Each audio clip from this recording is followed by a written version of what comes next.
Evening settled over the rolling fields west of Adair, Iowa, on July 21, 1873. As the eastbound Chicago, Rock Island, and Pacific train labored up a gentle grade toward a curve near Turkey Creek. The tall summer grass along the right-of-way held the last heat of the day. Crickets rasped in the weeds beyond the ballast. Inside the cars, passengers fanned themselves and listened to the steady clatter of iron wheels and the deep pulse of the locomotive that pulled them through the new country of the main line. They were bound for towns and cities down the line, trusting that the big engine at the front and the steel rails under them meant safety and speed that wagons could not match. Out ahead, beyond the curve, 7 men waited on the bank above the track. Jesse James stood near the lip of the cut, hat pulled low, eyes on the west where the faint glow of the engine's headlamp grew a little brighter against the darkening sky. Frank James stayed a few paces back in the brush with Cole Younger. Tom Younger, Jim Younger, Clell Miller, and Bill Caldwell spread out along the slope. Each man carried at least one revolver. Several had rifles resting in the crooks of their arms. They had spent the afternoon preparing this ground and now trusted a length of rope and a loosened rail to do what guns alone could not. Earlier that day, Jesse James and a companion had walked down to the section house and bought pies and food from Mrs. Robert Gran, the wife of the section foreman, chatting enough to seem idle and harmless. After they left, the gang broke into the nearby handcar shed and took a spike bar and a hammer. They had information that a shipment of $75,000 in gold from the Cheyenne region would pass this way on the Rock Island line. To reach that money, they needed the train to stop in a place where armed outlaws could control every movement. They chose the curve near Turkey Creek because an engine slowing for the bend would be less able to ride out a break in the rails. On the curve, the men worked on hands and knees in the ballast, loosening the nuts on the fish plate that joined 2 rails, prying out spikes and easing the north rail out of place. The metal came free with a final jerk that left the end hanging with nothing to guide the flanged wheels. The gang looped a rope around the loose end, ran the line beneath the south rail and led it up the bank into a shallow trench cut into the dirt where they planned to hide. When the train came, one man would pull hard on the rope, swing the rail aside, and drop the engine into the ditch. By the time they finished, the heat of the day had ebbed, leaving a heavy, humid air that clung to every shirt.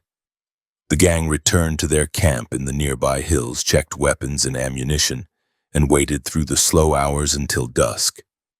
They were veterans of Civil War guerrilla fighting in Missouri, men who had ridden with William Quantrill or Bloody Bill Anderson, who had seen farmhouses burn and soldiers shot at close range. The war had ended, but the habits remained. They saw the Rock Island train not as a public utility, but as a moving safe that belonged to a government and a railroad they despised. When the distant sound of the locomotive reached them, they took their positions again above the curve. The light from the engine's headlamp grew stronger. The rails began to hum under the weight of the oncoming train. Inside the cab, engineer John Rafferty from Des Moines and fireman Dennis Foley watched the line ahead, the curve coming closer, the right-of-way that seemed clear. They knew nothing of the missing spikes or the rope hidden in the bank. Their attention stayed on the boiler pressure, the grade, and the schedule. As the engine approached the curve, the gang leader gave a low signal. One man gripped the rope and braced his boots in the dirt. When the locomotive was almost on them, steam roaring, the rope snapped tight. The loose rail jerked aside, leaving a gap that the flanged wheels could not bridge. Rafferty saw something wrong ahead and reacted by throwing the air brakes full on, a move that saved some of the trailing cars but doomed the engine. The heavy locomotive climbed over the broken rail, lost support, and plunged off the roadbed into the ditch. Iron screamed against rock. The engine rolled on its side in a blast of steam and flying coal. The tender followed, jackknifing behind it. The baggage and express car slammed forward, crushing their wooden frames against the wrecked machinery. Inside the cars, passengers were thrown from seats. Lamps fell and shattered. Luggage tumbled from racks. People shouted as the world heaved and roared around them. Then, with a grinding final jolt, the line of cars came to a halt, some still on the rails, others tilted, all of them shuddering from the shock. In the twisted wreckage at the front, John Rafferty lay pinned beneath part of the overturned locomotive. The weight of the iron had crushed him. Dennis Foley, thrown and battered by the crash, lay nearby with severe injuries that would later prove fatal. Scalding steam hissed from broken pipes. Hot metal glowed in the fading light. The smell of coal smoke mixed with scorched paint and splintered wood filled the narrow cut. The Outlaws came down from the bank with guns drawn, moving through the dust and steam toward the express car. Panic and pain among the passengers worked in their favor. People staggered out of the coaches with blood on their faces, clothing torn, some limping, some crying out for family members. The gang's boots thudded on ties and cinders as they passed the toppled engine and reached the baggage and express section where the main prize lay behind a locked iron safe. Inside the express car, guard John Burgess tried to gather himself after the crash. He had been thrown hard when the train left the rails. As he struggled to his feet, a revolver muzzle appeared in the doorway. Two masked men, believed by many witnesses to be Jesse and Frank James, stepped in and leveled their weapons at his chest. They ordered him to open the safe. Burgess, staring at the guns and hearing the shouts outside, knew that help could not reach him in time. He moved to the safe and worked the combination with shaking hands. The gang had expected stacks of gold coins from the Cheyenne region, a fortune in double eagles that would set them up for years. When the door finally swung open and they peered inside, they found paper currency instead. The gold shipment had been delayed. The safe held roughly $2,000 in notes. The Outlaws stuffed the bills into their pockets and saddlebags, then turned to the coach passengers to make up the difference. They moved methodically through the passenger cars, taking watches, wallets, and cash under the flickering light of damaged lamps. Several of the robbers spoke calmly, telling passengers to hand over valuables and to stay seated. Others barked short orders, using the barrels of their guns to keep people in line. Though shaken and fearful, most passengers complied, focused on staying alive after the terror of the derailment. Around them, the wreck site showed the cost of the gang's method. Broken glass and shattered wood littered the track. A few injured travelers lay on blankets hastily spread out by fellow passengers, groaning or drifting in and out of consciousness. The dead engineer still lay trapped under the iron of his machine. The fireman's labored breathing filled the air near the cab.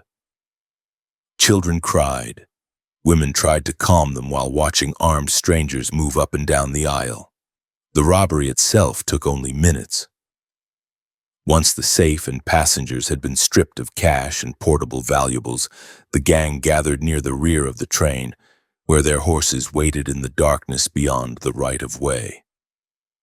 They had what amounted to about $3,000 in stolen property, far less than the gold haul they had imagined, but still a significant sum in 1873.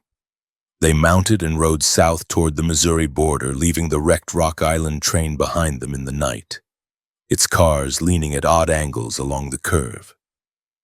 Back at Adair, Levi Clay, a railroad employee, volunteered to carry the alarm. With the telegraph line disrupted and confusion on the scene, there was no quick way to send word except on foot. Clay set out toward Casey, 10 miles down the line in the dark.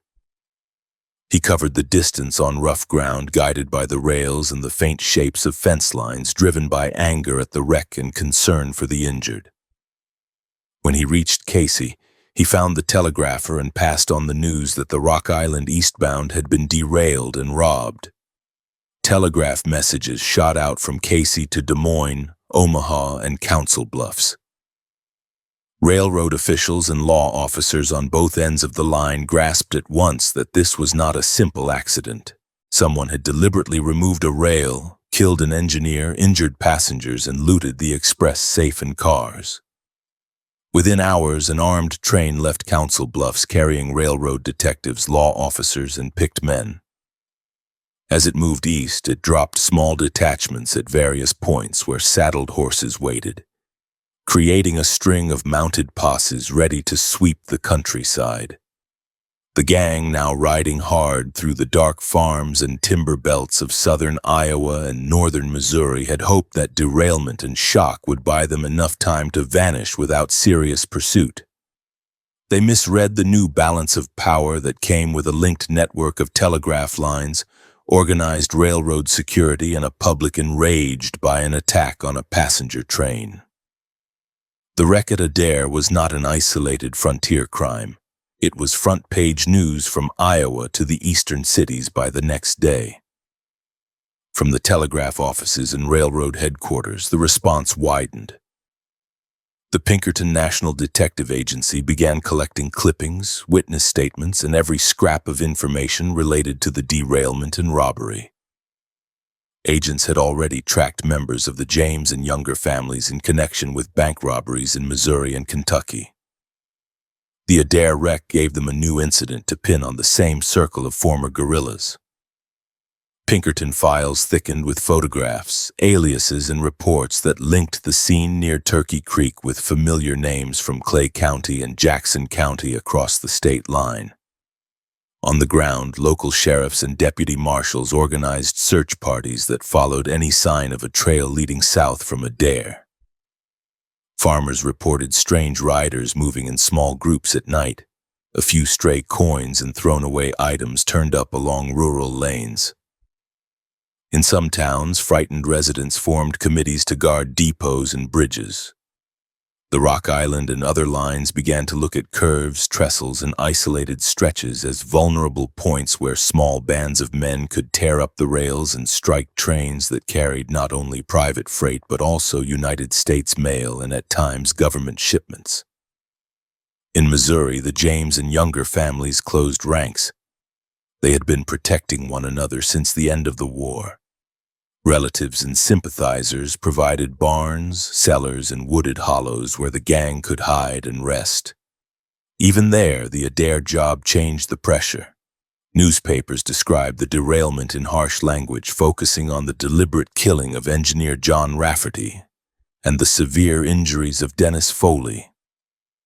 Sympathy for Jesse James as a Confederate hero who struck back at banks and railroads began to erode among people who saw the photographs of the wrecked engine and read the accounts of injured passengers.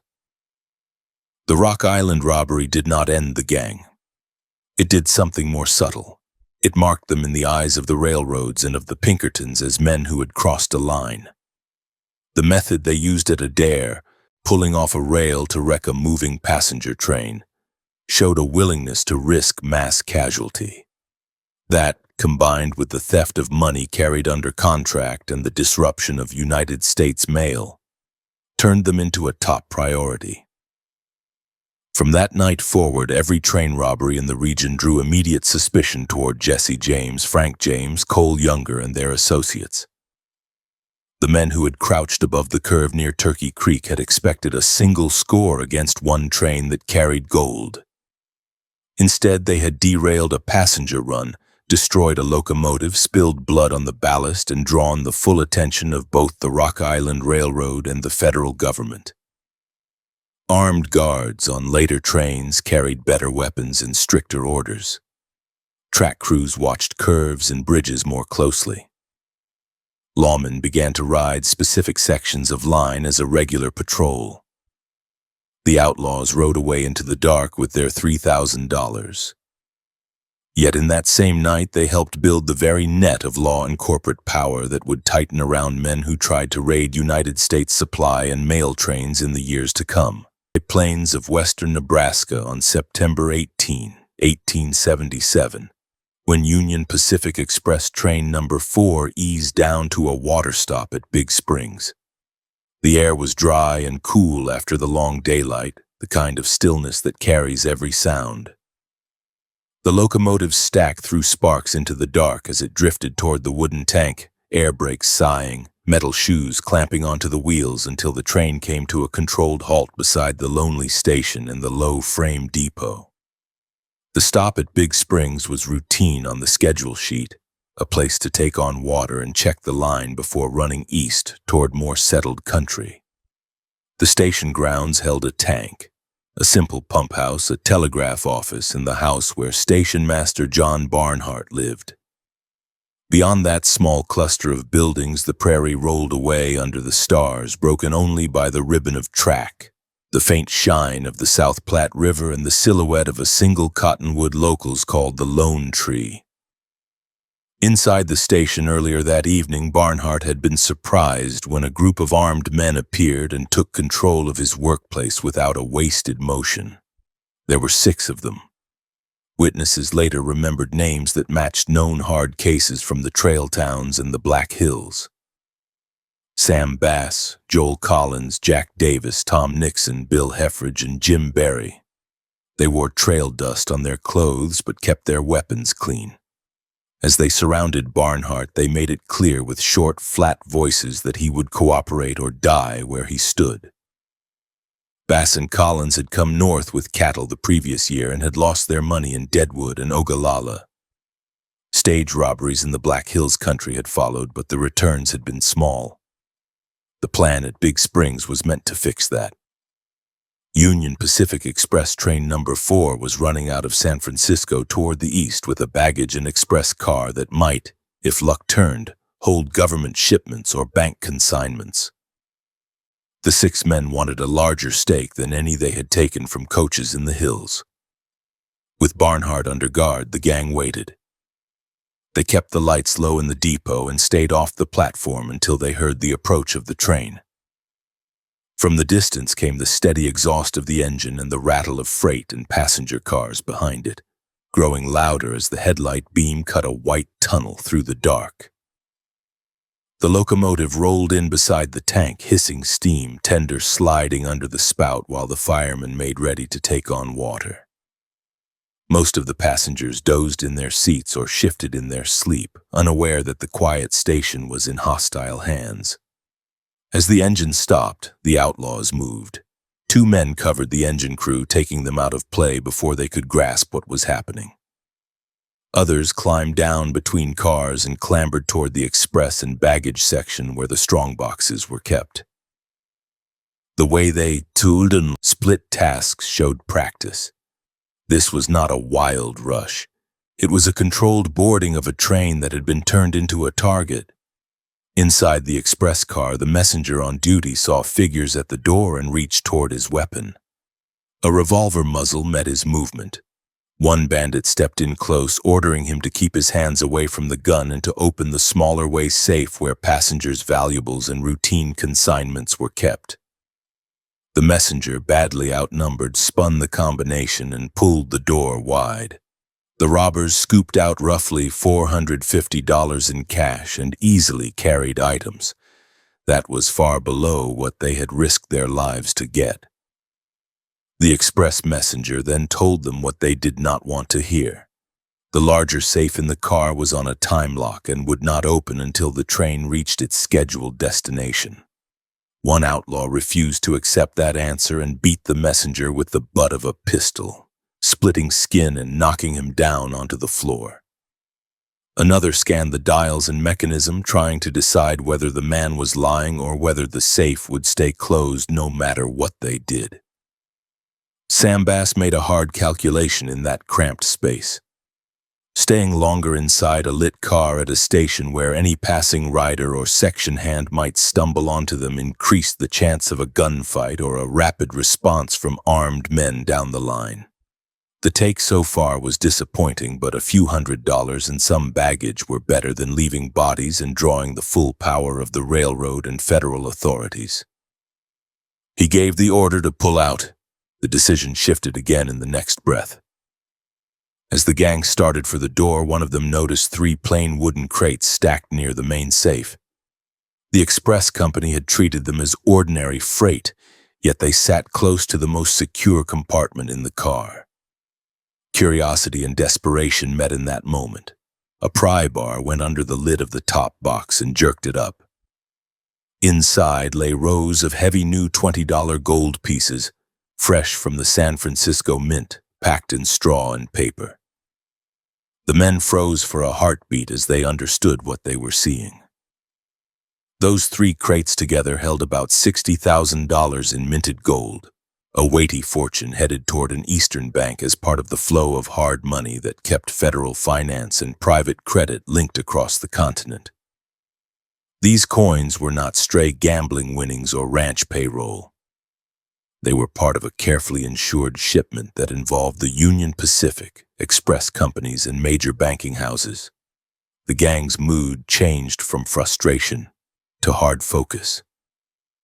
They did not cheer or waste time. They began loading the gold into sacks and saddlebags, hands working fast, breathing loud in the cramped car. The weight of each bag strained arms and straps. Coins clinked with every movement. They knew that every extra minute inside that car raised the chance that someone on the platform or in the coaches would move against them, or that a telegraph key would start sending warnings down the line. To add to the haul, they went through the passenger cars. Men with covered faces and cocked revolvers moved down the aisles and demanded money and watches.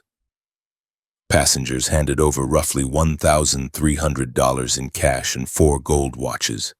Some pulled reluctantly from pockets. Some surrendered at once by people who had already heard the commotion and smelled trouble. The outlaws kept voices level, trying to hold control without unnecessary shooting. There were no deaths on that train, but bruised faces and shaken travelers would carry the story to every town along the route. Then the raiders were gone. They stepped off the cars, moved across the gravel, and vanished into the darkness beyond the edge of the station lamps, where their horses waited saddled and ready. A short time later, only the fallen express messenger, the stunned engine crew, and the terrified passengers remained, along with an enormous gap in the shipment the train had been carrying. John Barnhart, shaken but alive, worked to repair the cut telegraph line and restore power to his key. Once the circuit was whole, he began tapping out the report that would turn a successful theft into the start of a prolonged hunt.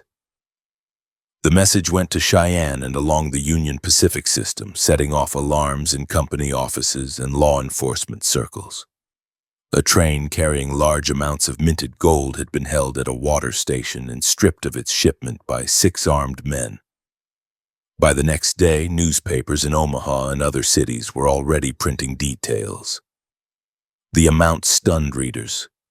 $60,000 in gold pieces and additional money from passengers made this the biggest single robbery the Union Pacific had ever suffered.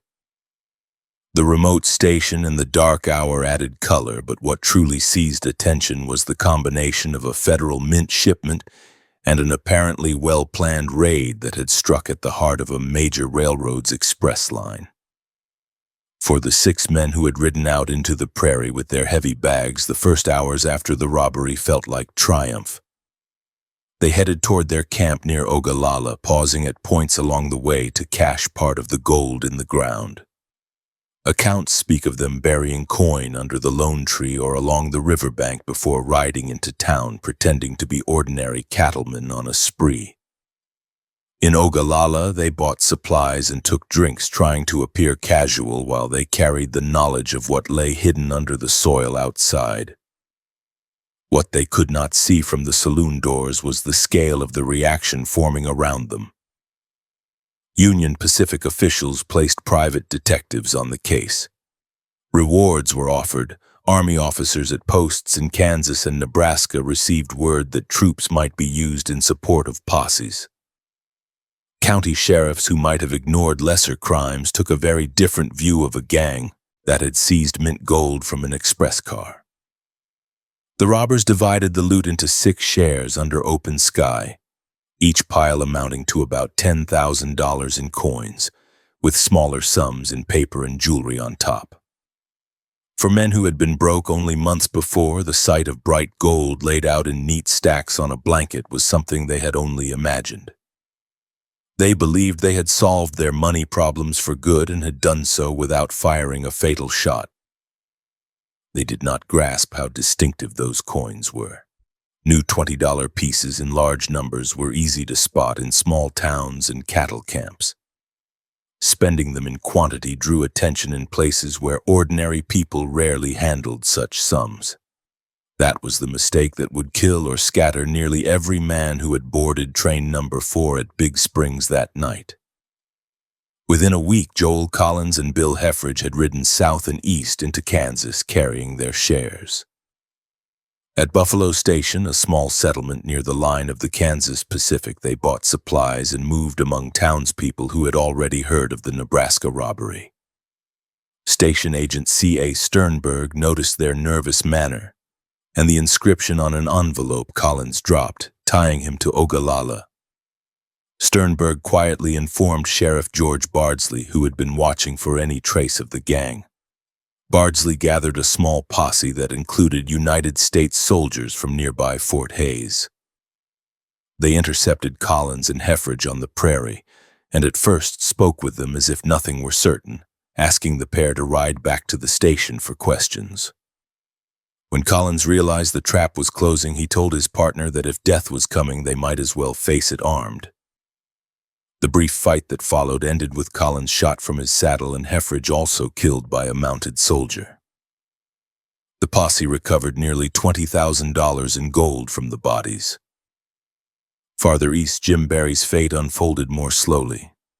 He traveled toward Missouri with Tom Nixon carrying part of the gold. Barry started spending from his share in Mexico, Missouri, buying at a level that small-town lawmen could not ignore. Local officers, led by Sheriff Harry Glasscock, watched the sudden flow of coin and closed in. When they tried to arrest Barry, he ran. A blast of buckshot cut into his leg. Infection set in. He died from gangrene a short distance from his home, with several $1,000s recovered from his clothes and baggage. Tom Nixon slipped away, with many later reports placing him on a train bound for Chicago and from there possibly on to Canada. Jack Davis also disappeared from the official record after parting from Bass in Texas. The ground under their feet had changed. Every lawman who received circulars about the Big Springs robbery now measured newly rich drifters and cattle hands against descriptions of the 6 Black Hills bandits. Sam Bass and Jack Davis headed south toward Texas with their portion hidden in the bottom of a buggy. On the trails and roads, they encountered at least one group of men organizing to hunt the train robbers.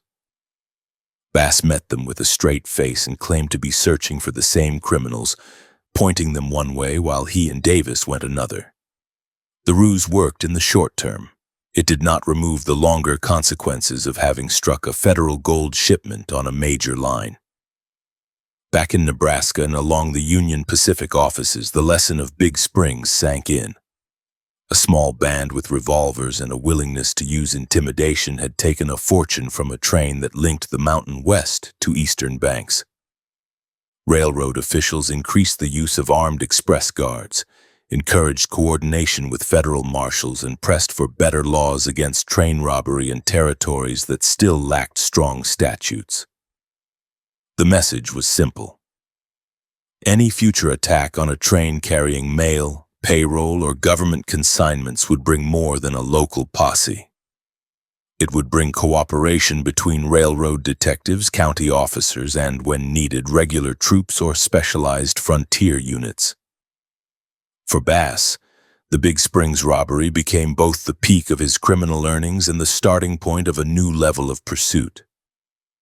When he later organized another gang in Texas and began robbing trains near Dallas, he found himself facing rangers armed with repeating rifles and backed by Pinkerton files that already had his name marked in connection with the Nebraska gold. The raid at Big Springs had given him $10,000 in bright coins. It had also branded him as a man who interfered with the movement of United States wealth across the continent, a brand that would follow him until the day he bled out in Round Rock under the guns of a coordinated law force built to answer exactly that kind of challenge. Heat lay over the high sage east of Medicine Bow on August 16, 1878. When a small gang of road agents climbed an embankment and looked down on a lonely stretch of Union Pacific track near Como. The air smelled of dust and creosote from the ties. Telegraph poles marched away in a straight line, their wires humming faintly in the stillness. No depot stood nearby, no town, only the steel rails, the open country, and the gang's hope that this place was empty enough for a clean strike at the railroad's pay car. George Parrott, known up and down the frontier as Big Nose George, stood with his boots planted near the ballast, his prominent nose burned red by years on the trail. With him were men the region knew by hard reputations, including Dutch Charlie Burris and several others whose names drifted through later reports in fragments. They were rustlers, horse thieves, and hold-up men who had been skimming small gains from stages and isolated travelers. The Union Pacific payroll promised more than any of that. Each month a pay car moved along this line with cash for track workers, section hands, and other railroad employees. In the gang's minds, it was money guarded by a routine crew that could be overcome with surprise and gunfire. They did not plan to stop the train with a flag or a shot across the track. They intended to wreck it. Using tools either taken from a section shed or carried in their bedrolls, they went to work on the metal that held the line together. Kneeling in the gravel, they loosened bolts from the fish plates that joined two rails. Each clank of metal on metal rang through the quiet afternoon. With spikes already pulled from the ties, the north rail shifted under their hands. The men pried it up enough to create a hinge point, then took a length of telegraph wire and wrapped it around the loosened joint, running the rest of the wire up the embankment into the sagebrush where they planned to lie hidden. The idea was simple and brutal. When the westbound number 3 approached at speed, one man would yank the wire, pulling the loose end of the rail out of line. The locomotive's flanged wheels would climb into a gap instead of a smooth joint. Tons of steel would leave the ties, carry the engine and cars into a derailment, and leave the pay car broken open within reach of the gang. They had watched freight trains thunder by on this same line and had seen how little time an engineer had to react when something went wrong under the wheels. In their minds, this plan turned distance and motion into weapons that could smash the payroll into pieces for them to gather. They finished setting the trap and moved back into the brush. The sage came up to their knees. Grasshoppers clicked away at their passing. From their vantage point, they could see the twin silver bands of the line curve slightly across the flats and vanish toward the east. One man lay on his stomach with the end of the telegraph wire wrapped around his hand. The others crouched beside him, rifles ready, revolvers on their belts. They spoke in low tones about how fast they would have to move once the train lay broken on the right-of-way. Who would cover the passengers? Who would go straight for the pay car door? What they did not know was that the routine of railroad work cut against them. Earlier, a section crew had been out on this stretch, checking spikes and joints, tamping ballast, and performing the endless maintenance that kept the iron in place. Before they left, one of the men realized that he had left a toolkit along the line. He turned back along the track to retrieve it. The day had moved on, but not enough to erase what the gang had done. The section hand walked along the ties, gaze on the ballast and the wooden box he expected to see. Instead, his eye caught something wrong in the alignment of the rail and in the hardware that held it. Bolts that should have sat tight in their fish plates looked disturbed. A length of telegraph wire wrapped around a loosened joint led away into the weeds. Many workers had never seen a train robbery up close, but they all knew what a secure line ought to look like. This section man knew he had found deliberate tampering. There was no time to hesitate. The number 3 westbound was due. He shouted for any nearby crew, then set to work himself. Hands that had driven spikes for years now moved even faster, tightening bolts, reseating the rail, and stripping away the wire that had been hidden for the ambush.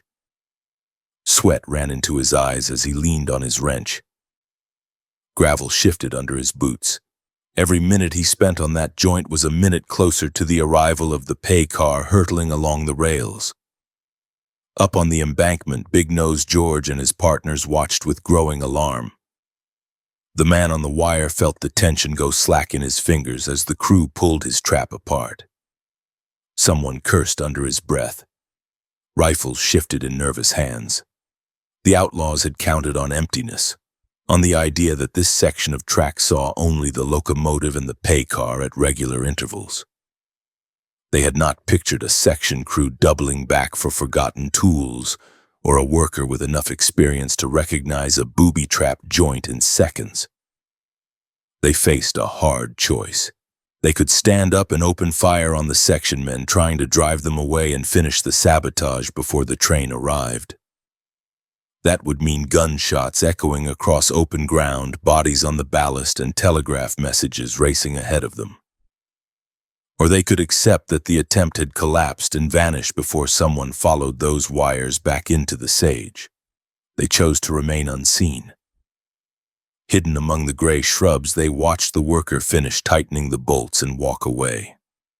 The number 3 roared past a short time later, its engineer unaware that payroll cash had come within minutes of spilling out across the Wyoming dirt. The gang slipped away from the scene as quietly as men could with stolen horses and rifles. They moved west toward Elk Mountain and the broken country near Rattlesnake Canyon, staying off main roads, camping away from section houses and ranches when they could. Their failure near Como left them with nothing to show for the risk except a rising sense of vulnerability. The attempt had involved tampering with a main line that carried United States mail and corporate payrolls. The Union Pacific did not treat that as a minor nuisance. At headquarters and division points, word spread quickly once the section crew reported what they had found. Telegraph operators along the line tapped out messages describing loosened rails, telegraph wire attached to fish plates, and tracks that had been repaired just in time. Supervisors understood at once that it had been an attempt to derail a train. These were not pranksters on the line. These were road agents willing to throw a pay car and its crew into a wreck for cash. The company moved to protect its employees and its property.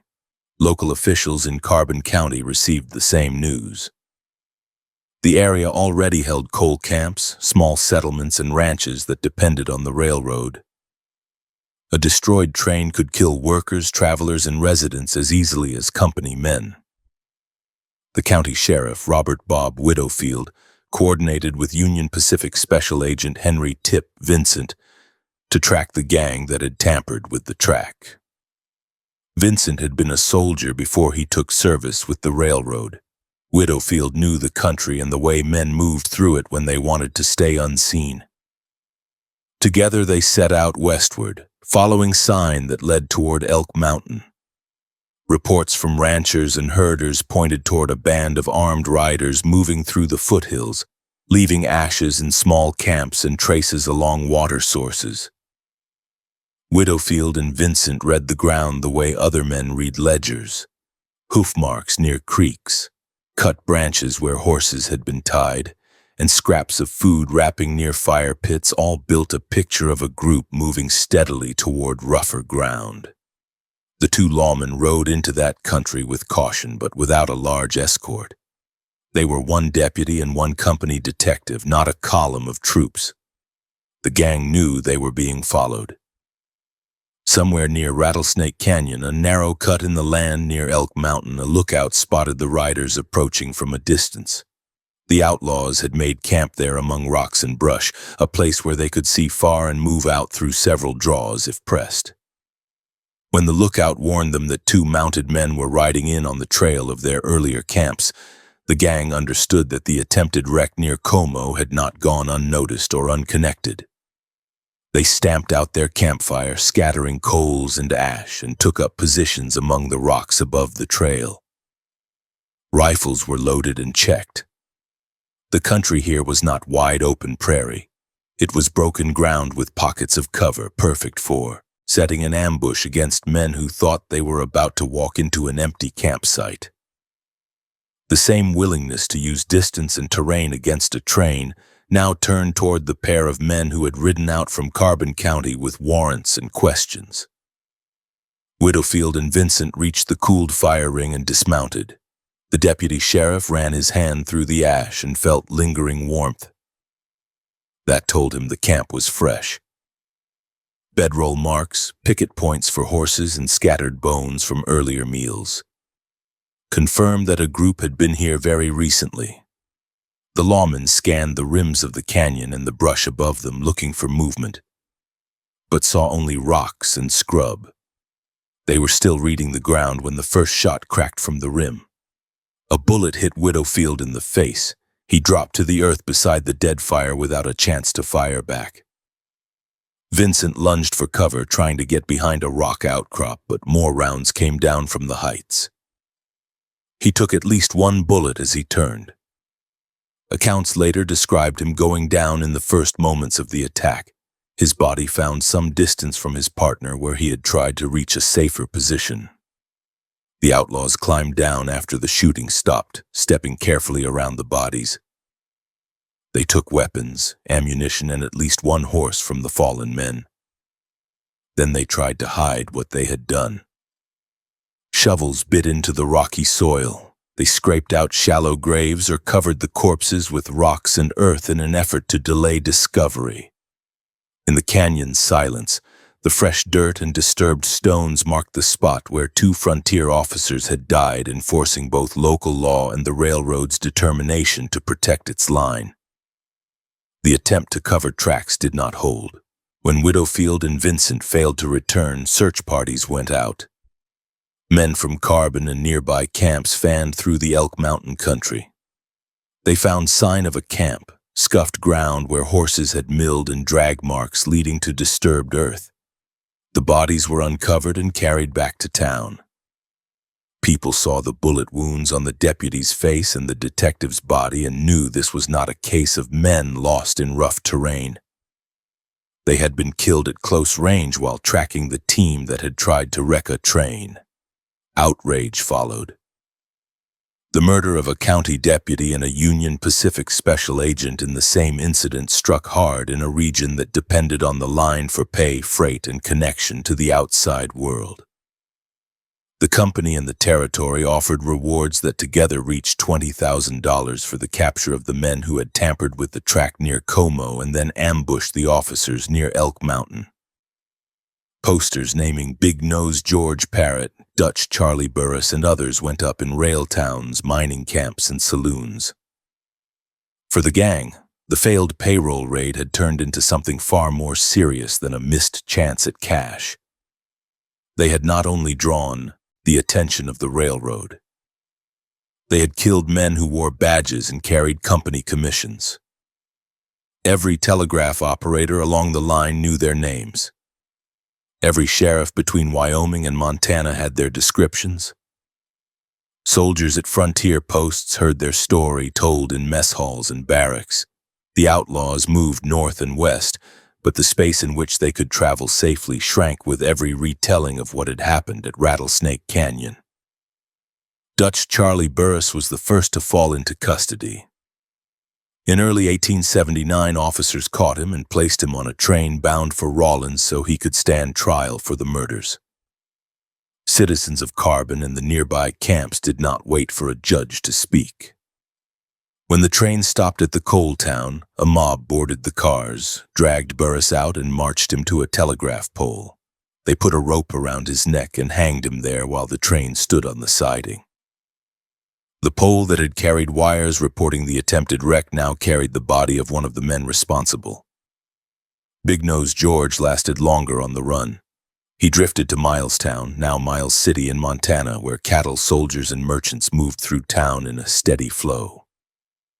There, with alcohol in him and gold in his pocket from later robberies, he began to brag in a saloon about past exploits, including an attempt to rob a Union Pacific train in Wyoming, and the killing of officers who had hunted his gang. Listeners recognized details that matched the stories printed in newspapers and repeated over telegraph keys. Word went to authorities. In July 1880, Carbon County Sheriff James Rankin traveled north to bring Parrott back. Rankin took custody of the outlaw, put him in irons, and placed him on a train south toward Rawlins.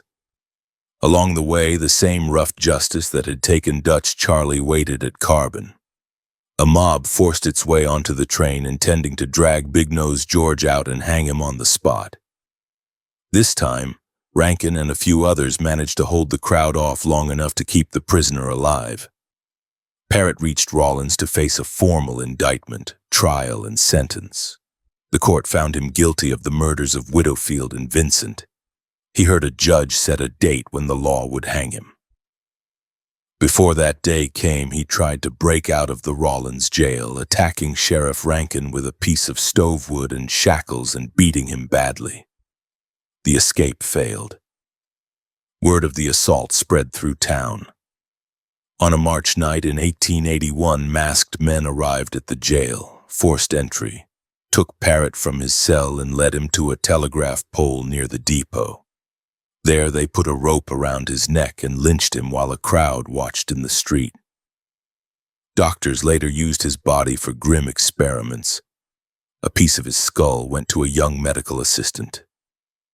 Skin from his legs and chest went to a tannery and returned as shoes in a medical bag. Those details made him an odd figure in frontier lore, but the chain that led from the tampered rail near Como to the gallows rope near the Rawlins depot remained the central fact of his criminal career.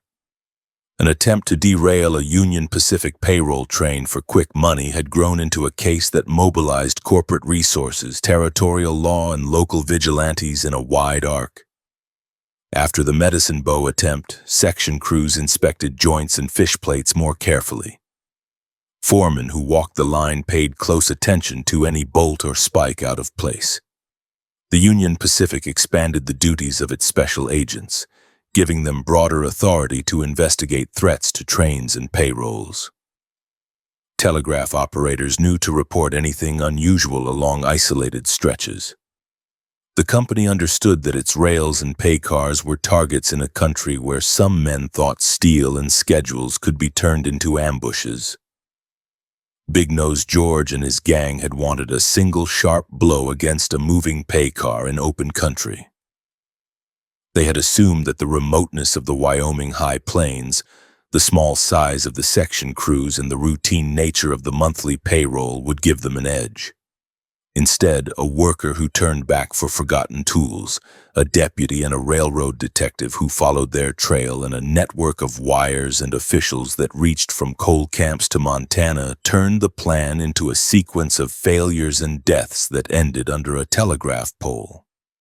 The stretch of track near Medicine Bow stayed in service, and the message went out across the Old West that tampering with a United States rail line carrying payroll and mail invited a scale of response that no small gang could outrun.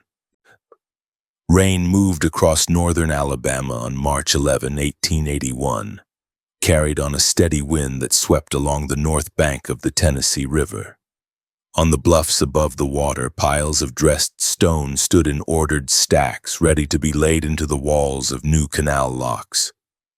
The United States Army Corps of Engineers had men scattered along this stretch, cutting, hauling, and setting rock for the Muscle Shoals Canal, a project intended to open the river to regular steamboat traffic between Florence and Chattanooga. At Blue Water Camp, one of the main work sites near the mouth of Blue Water Creek, laborers waited for wages that were overdue. The canal work was hard, and the camp stores did not extend credit forever. Payday mattered.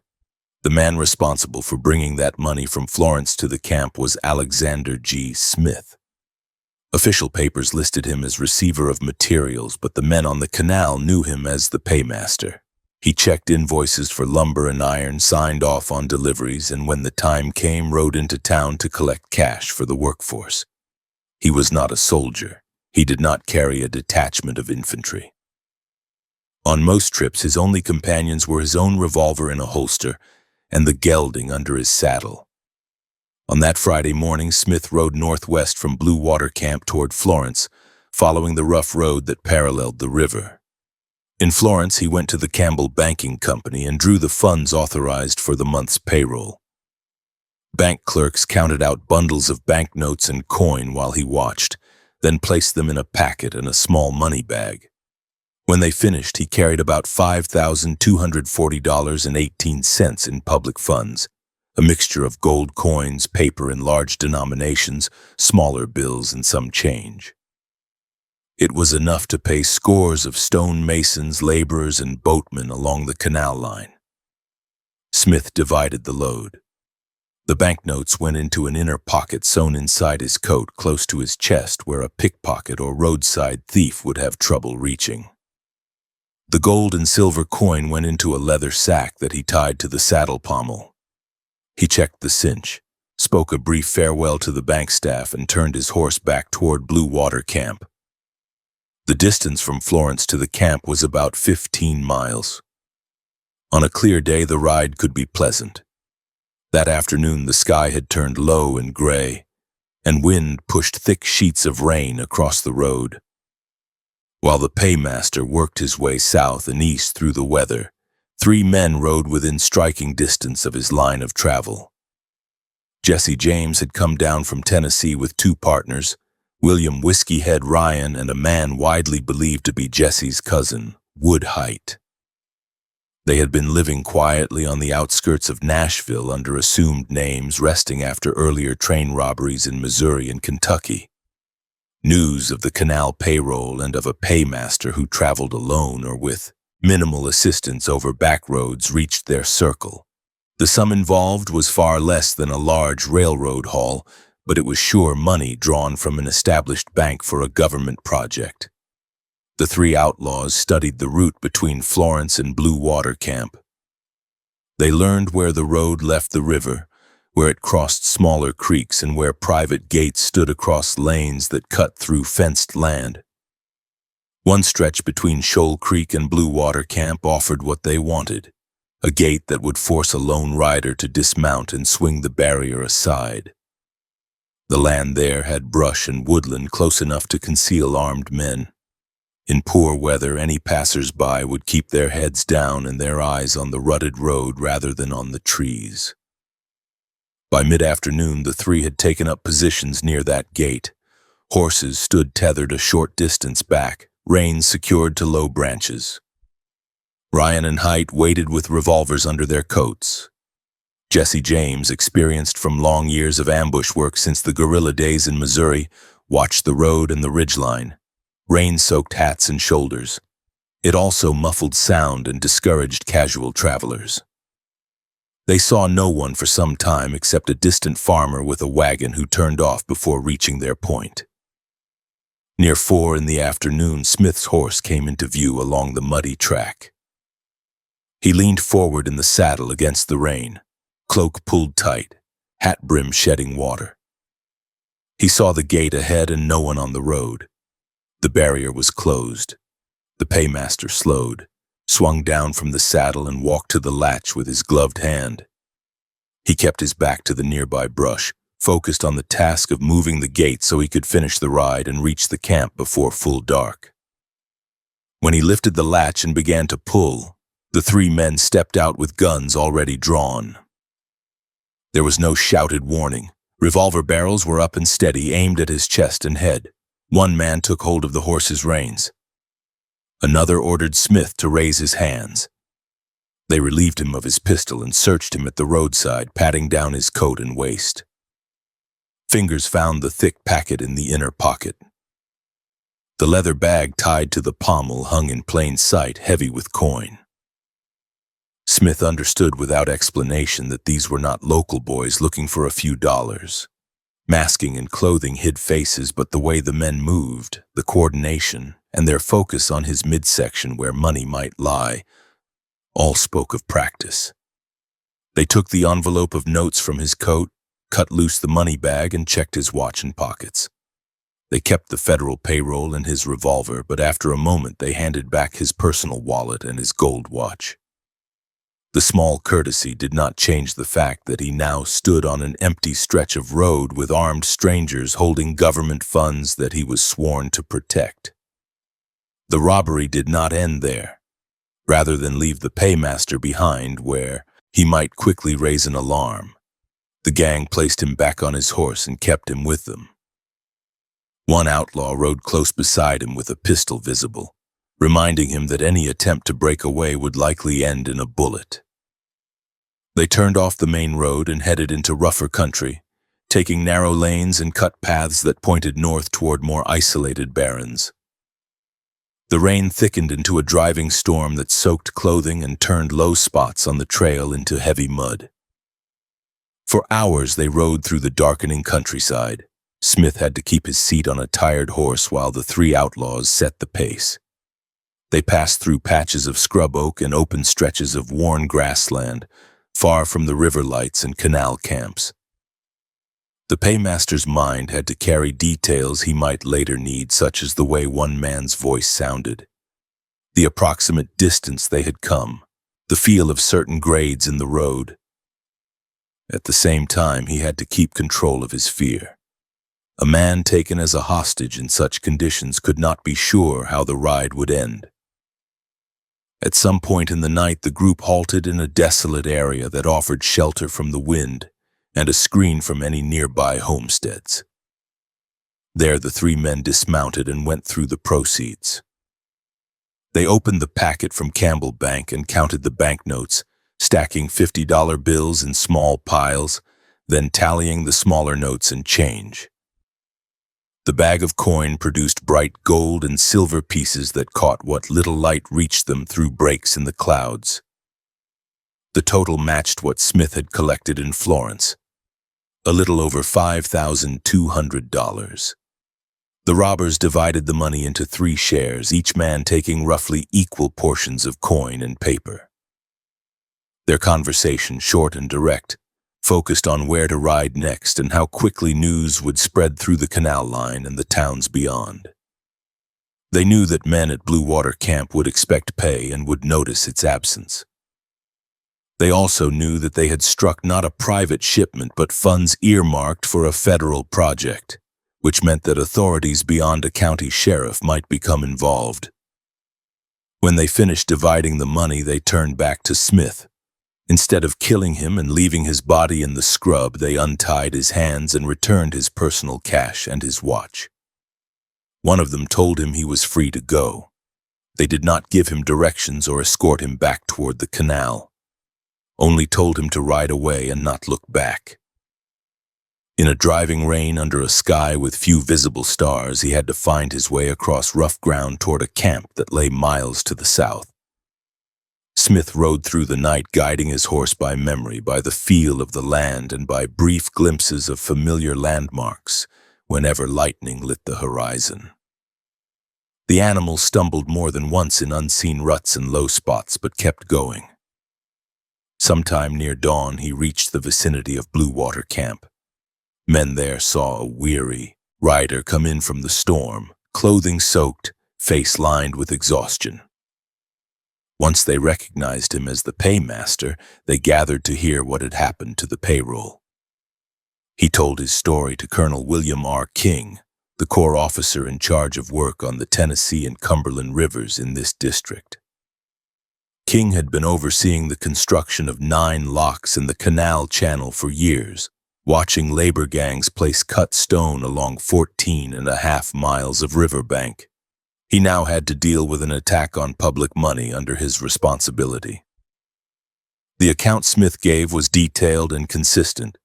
3 armed men, masked, had intercepted him between Shoal Creek and the Blue Water Camp Road, had taken the payroll by force, had held him for hours, and had finally released him far from camp. King acted quickly. He organized mounted parties from among the engineers, foremen, and trusted laborers at the camp, adding local lawmen and citizens where possible. The posses rode north on the lines described by Smith, checking for tracks, hoofprints, and any signs of a camp made by 3 riders. The storm that had soaked everyone now worked for the outlaws. Heavy rain had softened and blurred the road surface, washing away clear impressions. The pursuers followed sign as far as they could, tracing the route toward the Tennessee line and then onward toward the Cumberland region. But at some point the trail vanished in saturated ground near the river crossings. Back at his headquarters, King prepared his regular report on navigation improvements, but he added an unusual section formally recording that public funds had been taken on the canal line by 3 armed men on March 11. He listed the amount down to the cents and described the circumstances under which the robbery had occurred. That written account, filed with the chief of engineers, ensured that the incident would not be treated as a minor local theft. It became part of the official record of federal work along the Tennessee River. Meanwhile, the 3 robbers made for Tennessee.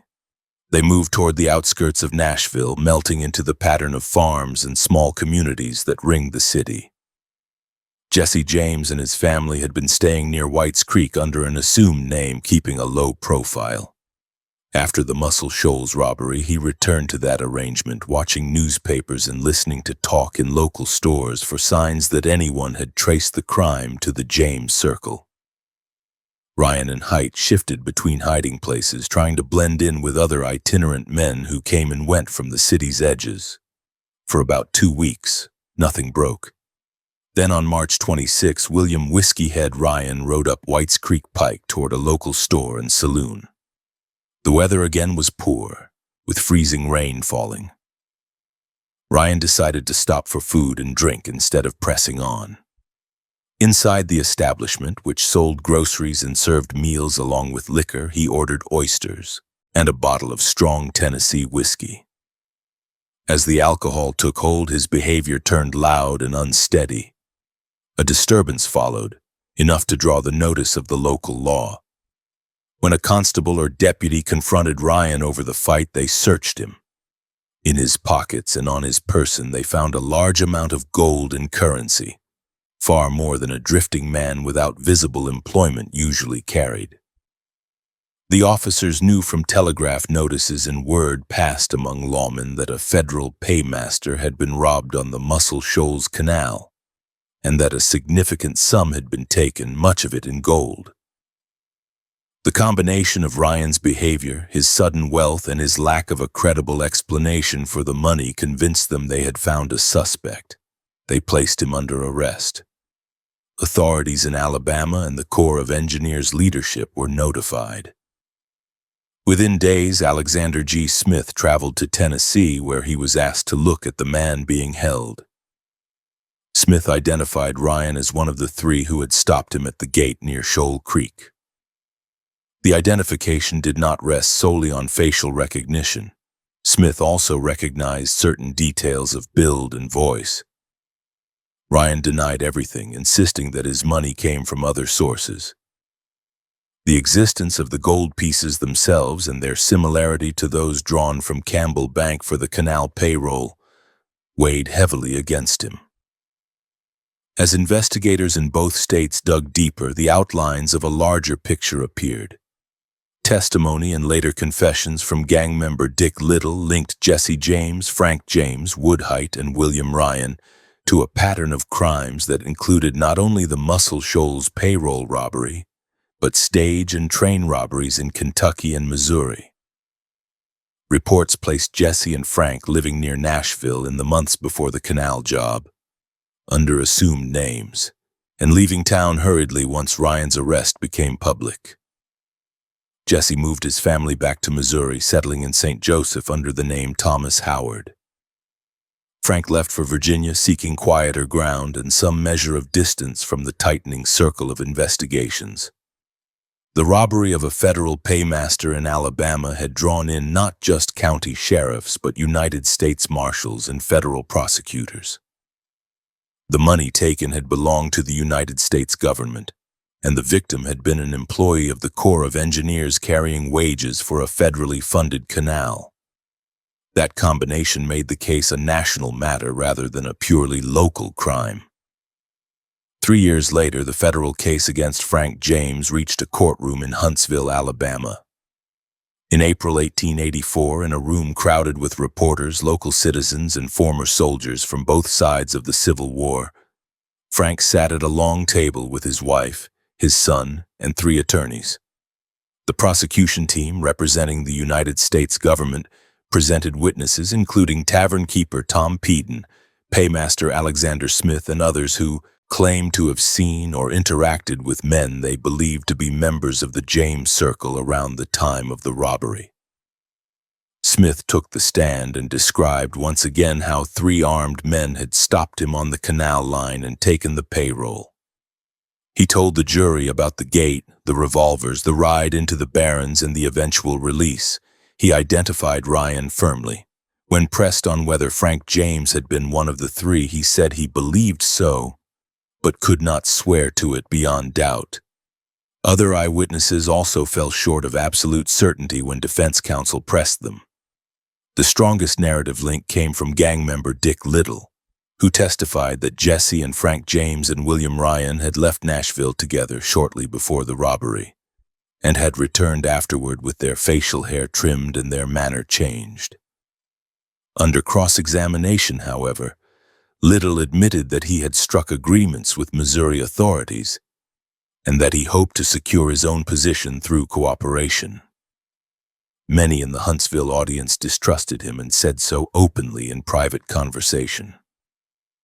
At the end of the trial, after days of testimony and argument, the jury returned a verdict of not guilty.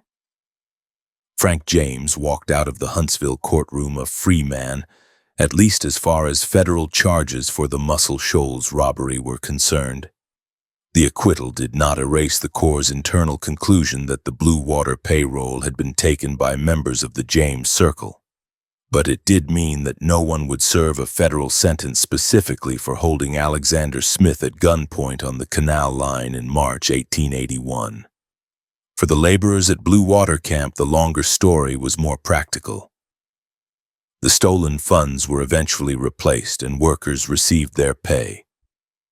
The canal project resumed its steady progress lock by lock until Major, later Colonel, George Goethals and others finished the work in 1890. Yet the robbery left a clear impression on the Corps of Engineers and on other agencies. It showed that isolated pay movements by horseback, carrying large sums of government money through rural country with little escort, invited attack from organized outlaws. In the years that followed, federal payroll practices evolved. Where possible, more secure escorts were assigned. As banking systems and communication improved, later arrangements moved toward methods that reduced the need for individuals like Smith to ride alone with bags of cash across exposed ground. On the frontier at the time, that transition was not immediate, but the Blue Water case stood as an early example of what could happen when outlaws turned their attention from banks and trains to the flow of public funds feeding large infrastructure projects. The 3 men who had waited near a simple gate between Shoal Creek and Blue Water Camp looked at a single mounted paymaster and saw an easy target.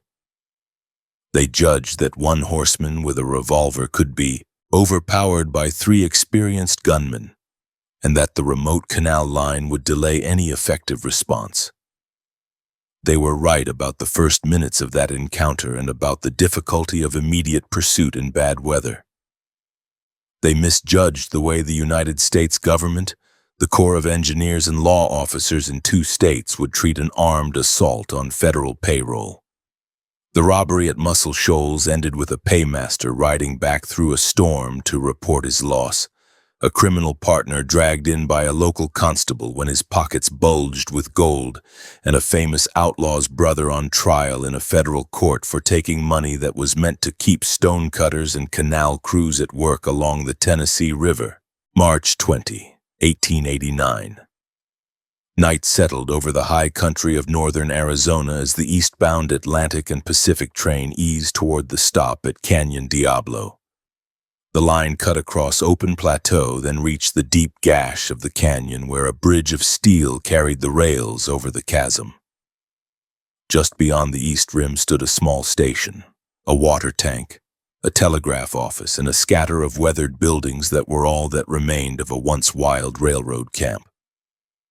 Most doors along the old street were shut now, but the place still had a rough reputation and few travelers enjoyed stepping off the train there after dark. Inside the express car near the front of the train Wells Fargo messenger E.G. Knickerbocker checked his waybills in the safe that held the company funds for this run. He worked by lamplight in a narrow space that smelled of oil, dust, and canvas. Behind his car, baggage and coaches held passengers dozing in seats or talking quietly under dim kerosene lamps. At the head of the train, the locomotive took water and waited for the signal to continue east. The stop at Canyon Diablo was one of many on the timetable, not a place anyone expected to be the center of new territorial law. Earlier that month, the Arizona Territorial Legislature had passed a statute that created the specific offense of train robbery and set hanging as the maximum penalty. Lawmakers had read reports from across the West of men stopping trains with bonfires, guns, and dynamite, stealing mail and express shipments, and sometimes killing crew members. They wanted a clear warning written into territorial law. The governor signed the bill and county officers received copies and explanations. On paper, any band of men that boarded a train with weapons and took money from it now faced the possibility of a death sentence. 4 cowboys knew the law existed but thought of it as something that would apply to other people. John Halford, William Styron, Daniel Harvick, and J.J. Smith had worked cattle, odd ranch jobs, and some mining across the region. They were young, unmarried, and short of cash. In bunkhouses and saloons, they had heard stories of earlier train holdups where masked men took small fortunes and then disappeared into rough country. The tales rarely dwelled on the hard chases that followed. The 4 men decided that Canyon Diablo, with its isolated station and limited population, was a good place to try the same thing. They came in from range country to the north and west, keeping away from settled farms and larger towns. Horses were hidden in a shallow draw not far from the station. As darkness thickened and the cold sharpened, they watched the small cluster of lights around the depot and the bridge. Scarves and masks would hide their faces. Under heavy coats, they carried revolvers and at least one rifle. They picked the express car as their only target. They told each other that if they ignored the passenger coaches and stayed away from mail, sacks, the robbery would count as a simple theft from a company safe and nothing more. The eastbound train rolled in late in the evening. Steam drifted along the platform. Knickerbocker secured his papers and turned to his usual duties inside the express car. He expected only to see the conductor or a brakeman step through the door. Instead, 4 masked men suddenly crowded the entrance. One aimed a revolver directly at his chest. Another pointed a weapon at his head. The other 2 covered the corners of the car and the passage toward the baggage section. They told him to open the safe. There was no shouting or wild display. The words came out flat and controlled. Knickerbocker understood that there was no way to reach a weapon without being shot. He moved to the strongbox, spun the dial of the combination, and pulled the heavy door open with his hands shaking. Inside sat company funds for that leg of the journey, a little more than $1,000 in currency and coin. It was not a huge shipment by coastal standards, but on this stretch of desert line it counted as real money. The robbers grabbed what was there, stuffing bundles of notes and handfuls of coin into bags and pockets. They did not touch the passengers' trunks stacked in the baggage space. They did not step into the coaches. Their focus stayed on the safe and the messenger. When they had taken everything in sight, they backed out of the car, guns trained on Knickerbocker until the last man reached the platform. Then they dropped from the train, moved into the darkness beyond the station lamps, and headed for the draw where their horses waited. For a few moments, no one else on the train knew anything had happened. Then Knickerbocker left the express car and told the conductor and engine crew what he had just faced. The train could not stay at Canyon Diablo indefinitely. Once the locomotive had its water and the crew had done what they could at the tiny station, the conductor signaled for departure. As the train moved east, the telegraph key at the next point down the line carried the first message that an express car had been robbed at Canyon Diablo by 4 masked men who had taken the contents of the safe and escaped into the night. The Atlantic and Pacific Railroad reacted quickly. Notices went out along the line and into law offices. The company offered a reward for each robber. Local officers near Winslow and Flagstaff began to assemble posse, but the case fell squarely into the lap of Yavapai County Sheriff William Owen "Bucky" O'Neill. He had taken office only weeks before. The new death penalty law for train robbery needed a test case, and this holdup happened inside his jurisdiction. If he ignored it or treated it as a minor incident, both he and the statute would look weak. O'Neill decided to take direct charge. He brought in Wells Fargo Special Agent Carl Holton, a man with express company experience and knowledge of prior robberies. Together they left Prescott and traveled by train to Flagstaff, where they added Deputy Sheriff James Black and Special Deputy Ed St. Clair. With 4 lawmen now in the party, they went on to Canyon Diablo and arrived only a couple of days after the holdup. Snow had fallen in the interval, thin but even enough to hold clear impressions. Around the station and along the low ground nearby, O'Neill read the marks on the land. He saw where 4 men had approached the express car from the darkness, where they had waited, and where horses had been tied in the shelter of a ravine.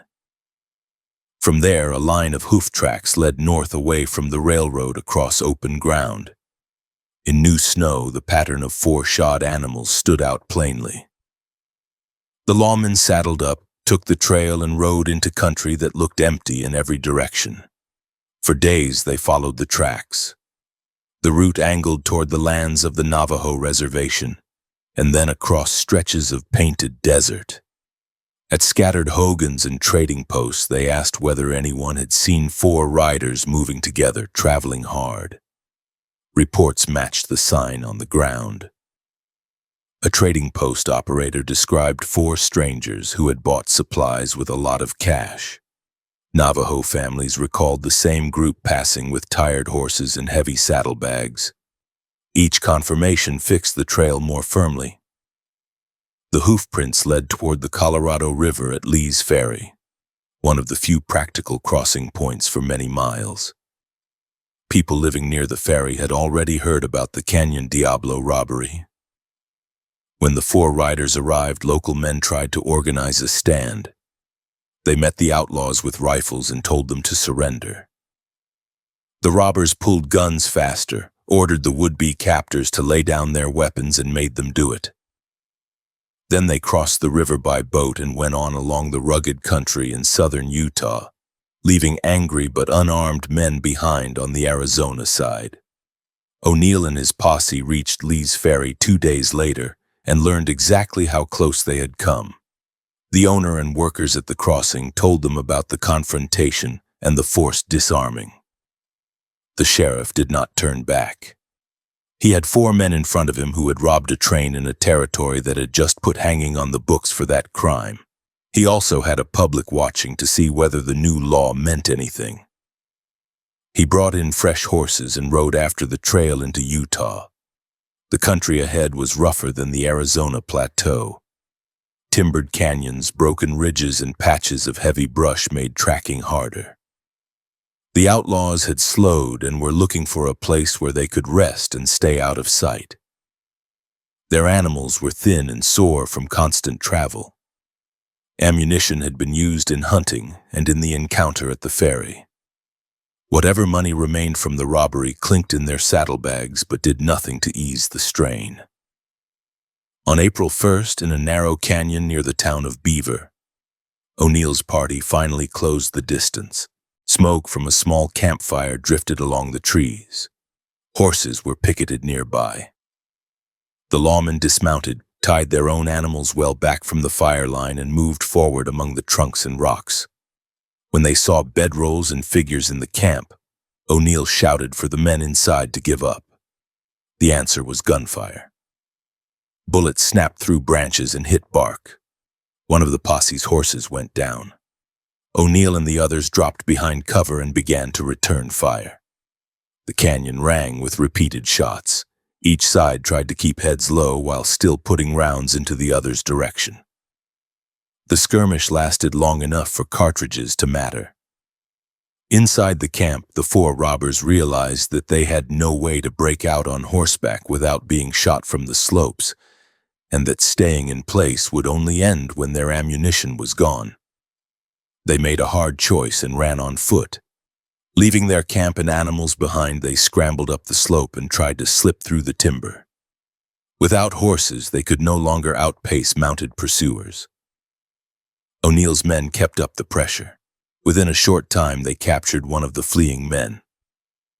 Over the next day and a half, they tracked and took the others, finding them cold, hungry, and exhausted in scattered thickets and gullies. When the chase ended, all four who had stepped into the express car at Canyon Diablo stood in irons.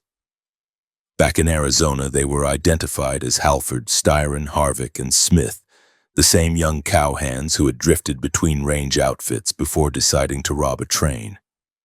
They were transported under guard toward Prescott for trial. The most practical rail route did not run straight south.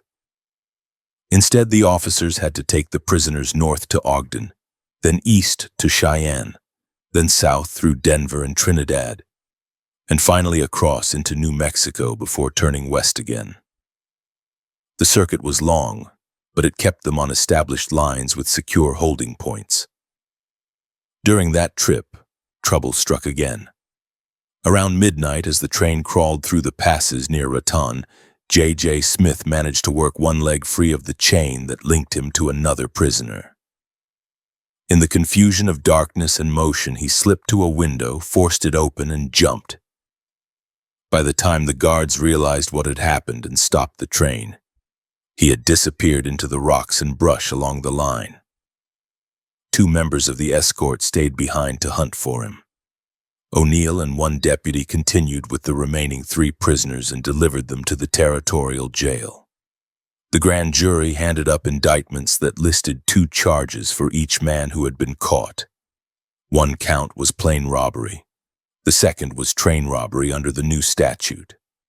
If convicted on the second count, the men could hang. Territorial newspapers carried each development and urged the court to make an example of the defendants. Editorials praised the law that treated stopping a train with guns as a crime equal to taking a life and suggested that anything less than the maximum punishment would encourage more gangs to try their luck. Inside the jail, the reality of that legal framework sank in. Halford, Styron, and Harvick faced the possibility of a gallows built for them in Prescott. Their attorney, Robert Brown, began to negotiate with the prosecution. He argued that a plea to ordinary robbery, followed by very long terms in the territorial prison, would still send a strong signal and would avoid the expense and uncertainty of a capital trial under a new statute. The district attorney agreed. The train robbery counts were set aside. The 3 prisoners stood in court and pled guilty to robbery. Each received a sentence of 25 years in the territorial prison at Yuma. Later, officers caught up with Smith in Texas. He was brought back to Arizona, tried and convicted on similar grounds, and sentenced to 30 years.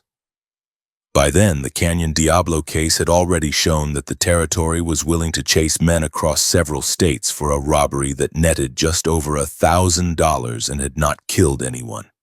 Even without a hanging, the men involved had paid a high price for their decision to walk into the express car at that small station. Yuma Territorial Prison sat above the Colorado River in a harsh patch of desert. Stone and adobe walls held back heat by day and released it slowly at night. Cells were narrow and crowded. Inmates worked on construction, rock breaking, and other hard labor under guard. Halford, Styron, Harvick, and Smith entered those gates as some of the first men in the territory to feel the full weight of the new attitude toward interference with trains. They were no longer drifting cowhands. They were convicts serving decades of confinement in a place known for blistering sun and unforgiving conditions. In practice, none of them served every year of the sentences written on the court ledger. Health problems and petitions eventually brought clemency. Smith received a pardon after a few years. The others won parole in the 1890s and left Yuma under supervision. By then, most of the cash from Canyon Diablo had long since been back in company hands, and the story of the robbery had already entered local lore as a cautionary example. The statute that made train robbery a capital offense remained on the books. No one walked to a scaffold under that specific law, but the combination of aggressive pursuit, multi-state coordination, and heavy prison terms changed how people viewed raids on trains in Arizona territory. The Canyon Diablo holdup had been planned as a quick, almost routine job against a single safe in a half-forgotten station. Instead, it drew a sheriff, an express company agent, and 2 deputies into a weeks-long chase over snow, desert, and timber. It filled cells at Yuma and reminded every would-be outlaw that even a modest score taken from a United States rail line could bring down a response far larger and longer than anything imagined on the night 4 masked men stepped through the door of an express car at the edge of a canyon. June 6, 1890. The afternoon passenger run of the Northern Pacific pushed west out of Mandan with a low haze hanging over the Missouri slope and a light wind rolling the prairie grass in uneven waves. The line ran through new farm towns and wide open pasture, a steel path that linked the Dakota country to the older cities far to the east. Inside the coaches, settlers, salesmen, and local families settled into wooden seats for the trip toward Dickinson and points beyond. The lamps were not yet lit. Sunlight slanted in through the windows, flashing across faces as the train passed open land and the occasional windbreak of young trees. Ahead of the coaches, the locomotive dug into the grade, smoke trailing back along the roof lines. Directly behind the tender rode the mail car and the express car, the working heart of the train from the point of view of the companies that owned it. In the express section, among crates, packages, and a standard iron safe, a clerk named C.D. Sherlock moved through his routine. He checked receipts, sorted shipments, and kept a quiet eye on the strongbox that held the night's valuable cargo. Beyond the thin wall, the postal clerk worked at pigeonholes and sorting racks, dropping letters into bags bound for small stations that had grown up along the Northern Pacific main line. New Salem lay about 20 miles west of Mandan, a growing town with a frame depot, grain elevators, and a scatter of houses and stores stretching away from the track. As the train approached, the conductor made his way through the coaches, calling the name out and reminding riders to have baggage ready. Few people looked toward the front of the train. Most attention stayed on parcels, children, and the next step of their personal trips. The platform at New Salem seemed as ordinary as any along the line. A few waiting passengers, a telegraph operator in shirt sleeves, and the usual mix of wagons and saddle horses tied up nearby. Among the figures on the platform that day were 2 men who had no intention of traveling to Dickinson or Billings. They were part of a larger gang, 5 in all, who had spent weeks preparing for this afternoon. Their plan had started hundreds of miles away in Clay County, Texas, where hard times, idle talk, and rumor about easy northern money met. The group had drifted north through Nebraska and into Dakota, spending time in small towns and section camps, listening to railway men and local laborers describe the pattern of trains, the movement of registered mail, and the routine of express shipments. By the time they reached Mandan, they believed they understood the Northern Pacific's western run well enough to strike. The 5 men split their roles. 2 would ride the train out of New Salem, wearing ordinary trail clothes and carrying their revolvers in places where they could reach them quickly but without scaring anyone on the platform. The other 3 would wait down the line at a lonely spot west of town, mounted and armed, ready to meet the detached front portion of the train and help strip it. The gang counted on surprise, on a scattered countryside with slow law response, and on the image in their minds of timid clerks and crewmen who would fold under a hard show of guns. When the train slowed for New Salem, the 2 designated boarders stepped up with the rest of the crowd. They bought tickets to a town farther west and found places near the front of a coach. As the locomotive gave a final tug and pulled away from the depot, both men sat quietly watching the distance between the train and the last station grow. Only when the town had fallen well behind and the coaches rocked into the open stretch beyond did they rise. Instead of moving toward the rear, they headed forward toward the tender. They climbed the handholds up the side of the car ahead, working quickly as cinders and smoke washed over them. The wind tore at hats and coats. One man grabbed the top of the tender and swung over, the other close behind. In moments, they were on the rear of the locomotive, facing the backs of the engineer and fireman. Both crewmen were busy with their duties, one watching the rails ahead, the other tending the firebox and keeping steam up. The first the crew knew of trouble came when a shout cut through the engine noise and two revolvers showed in their peripheral vision. To make the men take the threat seriously, one robber fired into the air and then a second shot close enough to send splinters from part of the cab. The explosion of sound in the cramped space left ringing in ears and smoke in noses. With pistols held level, the intruders ordered the engineer to throttle back and bring the train under control. The fireman was told to keep his hands where the muzzles could see them. Neither railroad man had a weapon close to hand that could compete with revolvers already drawn, and neither wanted to die in the middle of the prairie for the sake of company cargo. Under orders, the engineer eased the speed down and then brought the train to a stop on the main line. The masked men made him uncouple the passenger coaches, leaving the cars full of civilians standing alone on the track. Then they directed him to pull away with only the locomotive, the mail car, and the express car. Iron couplers clanked, steam hissed. The engine pulled forward, dragging the two key cars behind it toward the rendezvous point where three more armed men waited off the right-of-way. Inside the express car, Sherlock heard the pistol shots and felt the change in the train's movement as the coaches were left behind. The sound of slack being taken up and the sudden quiet that followed told him something was wrong. He did not have to see the guns to understand that men who boarded the locomotive on open prairie and fired more than once were not after small change. His attention went straight to the safe and the contents entrusted to him. The empty country around New Salem meant that, if the train stopped again away from the town, any response would take time. He acted before the raiders reached his door.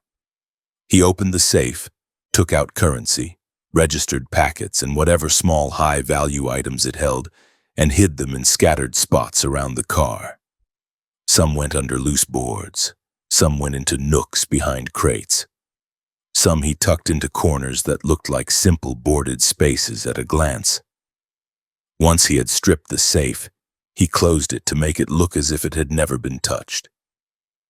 Then he stepped out of the express car entirely, locked the door behind him, and moved along the track, making his way on foot back toward New Salem. In his mind, if the robbers saw a locked car with no clerk inside, they would assume that he had taken the valuables and escaped, or that nothing worth their time had been shipped. Out ahead, the locomotive rolled to a stop where three mounted men waited in the open. The gang quickly took control of the situation. They kept the engineer and fireman under the watch of revolvers and rifles, and ordered them to break open the express car door. The crewmen swung tools against the wood and iron until the barrier gave way. When the outlaws filed in behind them and saw the safe, they forced the men to open it. The heavy door swung wide, and the cavity inside gaped back at them bare. No stacks of currency, no bags of coin, no jewelry or small valuables sat on the shelves where they expected to see them. For a few heavy moments, the gang stared at the empty safe and tried to understand what had happened. As far as they knew, the train had run on schedule from Mandan. There had been no chance for anyone to ride ahead of them and strip the car. Their first suspicion fell on Sherlock, but he was not in the express section. They demanded to know where the clerk was. The engineer and fireman told them he had been aboard at Mandan and New Salem but had not been seen in the engine. The outlaws cursed the bad turn, then argued about whether the safe had ever held what they sought. They had not come all this way to walk away empty. They turned their attention to the mail car. The gang forced the engine crew to open that door as well, and then went through the registered mail, taking sealed pouches and sacks marked for banks and business houses farther west. They dragged 7 bags out, along with whatever else looked valuable. Postal laws meant little to men who had already stopped a moving train with pistols. To them, registered sacks were simply containers marked in a way that made them easy to select.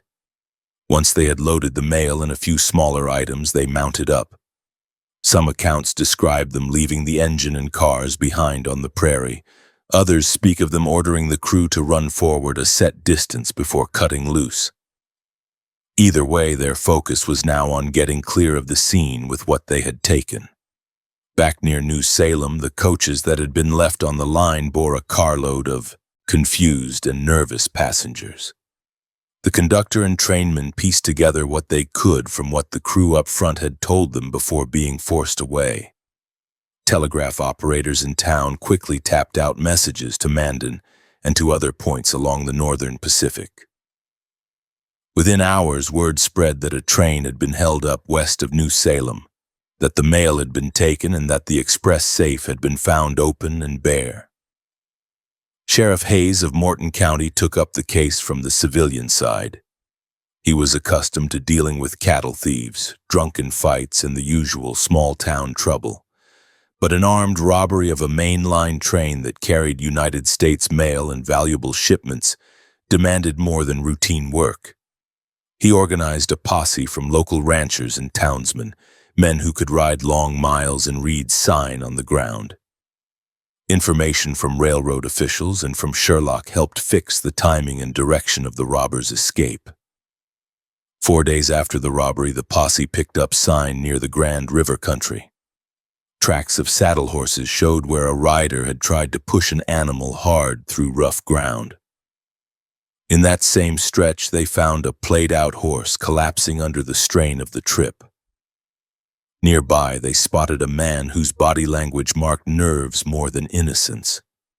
They surrounded him and took his gun before he could decide whether to fight. Under questioning, and with the knowledge that he stood within reach of a rope, the man gave his name as Charles Bailey and admitted his part in the train robbery. Bailey told a story that confirmed much of what investigators already suspected and added further detail.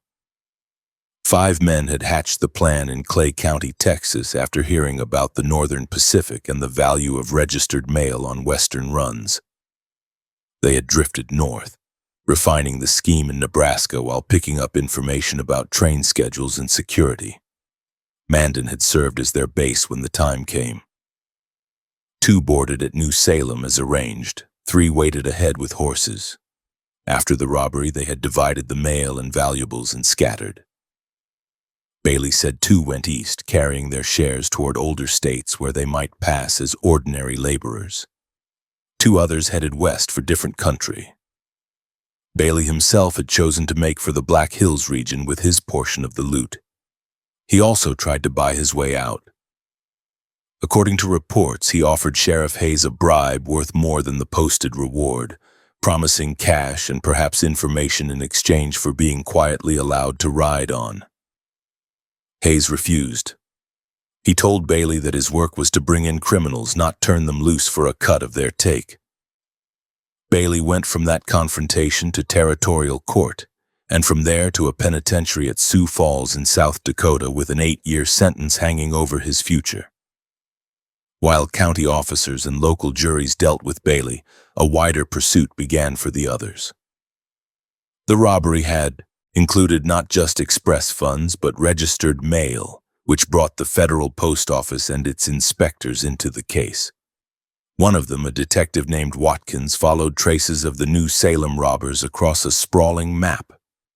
Leads took him over the northern Pacific system and far beyond, from Dakota to states to the south and then east. From witness statements and scattered clues, he picked up the trail of a man known as John W. Newberry, also reported under other given names, who had been one of the masked figures that day. Watkins' chase stretched over months and carried him by train and carriage for thousands of miles. He watched small-town depots, checked hotel registers, and listened in saloons where drifters talked too freely about quick money. Eventually, he found Newberry near Philadelphia, a long way from the open country west of Mandan. With help from local officers, he took the man into custody and arranged to have him brought back under guard to face charges in Dakota. About a year after the robbery, Newberry stood trial in Fargo. Bailey was supposed to travel up from Sioux Falls to testify, but he managed to escape from the train carrying him before it reached its destination, leaving the prosecution one witness short. Even so, Inspector Watkins took the stand and described his long hunt, including an unusual approach Newberry had tried while in custody.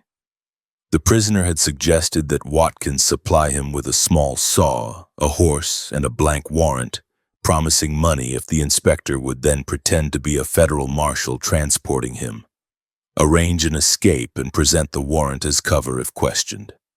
Watkins had refused outright, saying later that he had no intention of trading his career and his honor for any share of a train robber's stash. Jurors heard about the robbery, the empty safe, the seized mail sacks, and the long pursuit. They weighed Newberry's attempted bargain with the inspector. In the end, the court convicted him for his role in the New Salem raid. The sentence, combined with Bailey's earlier term, showed that even when a gang fled across state lines and tried to vanish into the mass of itinerant workers and drifters across the country, the combination of county posses and federal detectives could still close the circle. For the Northern Pacific, the incident drove home the point that criminals watched mainline schedules as closely as bankers and grain buyers did. The quick thinking by Sherlock had saved the express company from a heavy loss that day.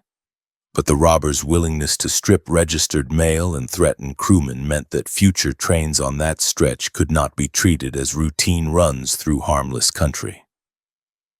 Company officers reviewed procedures for express clerks and mail staff, emphasizing the need for secure hiding practices, locked doors, and firm coordination with conductors and engineers whenever anything suspicious happened on the line. Postal officials, too, treated the robbery as a warning. The theft of multiple sacks of registered mail on an open stretch between small towns showed that rear cars full of passengers and front cars full of postal work did not share the same level of protection. In later years, mail trains and railway post office cars received greater attention and, in many cases, better security. The idea that men with pistols could split a train, isolate the cars carrying the most valuable cargo, and ride off over the prairie without serious consequences began to fade under the combined pressure of faster telegraph alerts, coordinated pursuit, and serious sentences pronounced in courts far from the scenes of the holdups.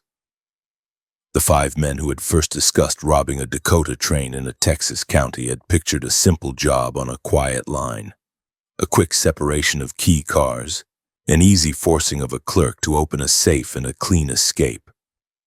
On June 6, 1890, they did manage to stop and divide a Northern Pacific train west of New Salem. They fired shots, scared crew members, and rode away with sacks of mail.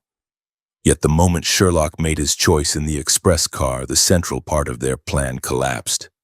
Instead of a safe packed with currency, they faced bare shelves and confusion. Instead of fading into obscurity, they met a sheriff who turned down a bribe, a posse that ran one of them down near the Grand River, and a federal detective who followed another through many states until a court in Fargo pronounced judgment. Their mistake lay in assuming that the open land and the thin line of track through it still sheltered the kind of easy scores that early train robbers had enjoyed.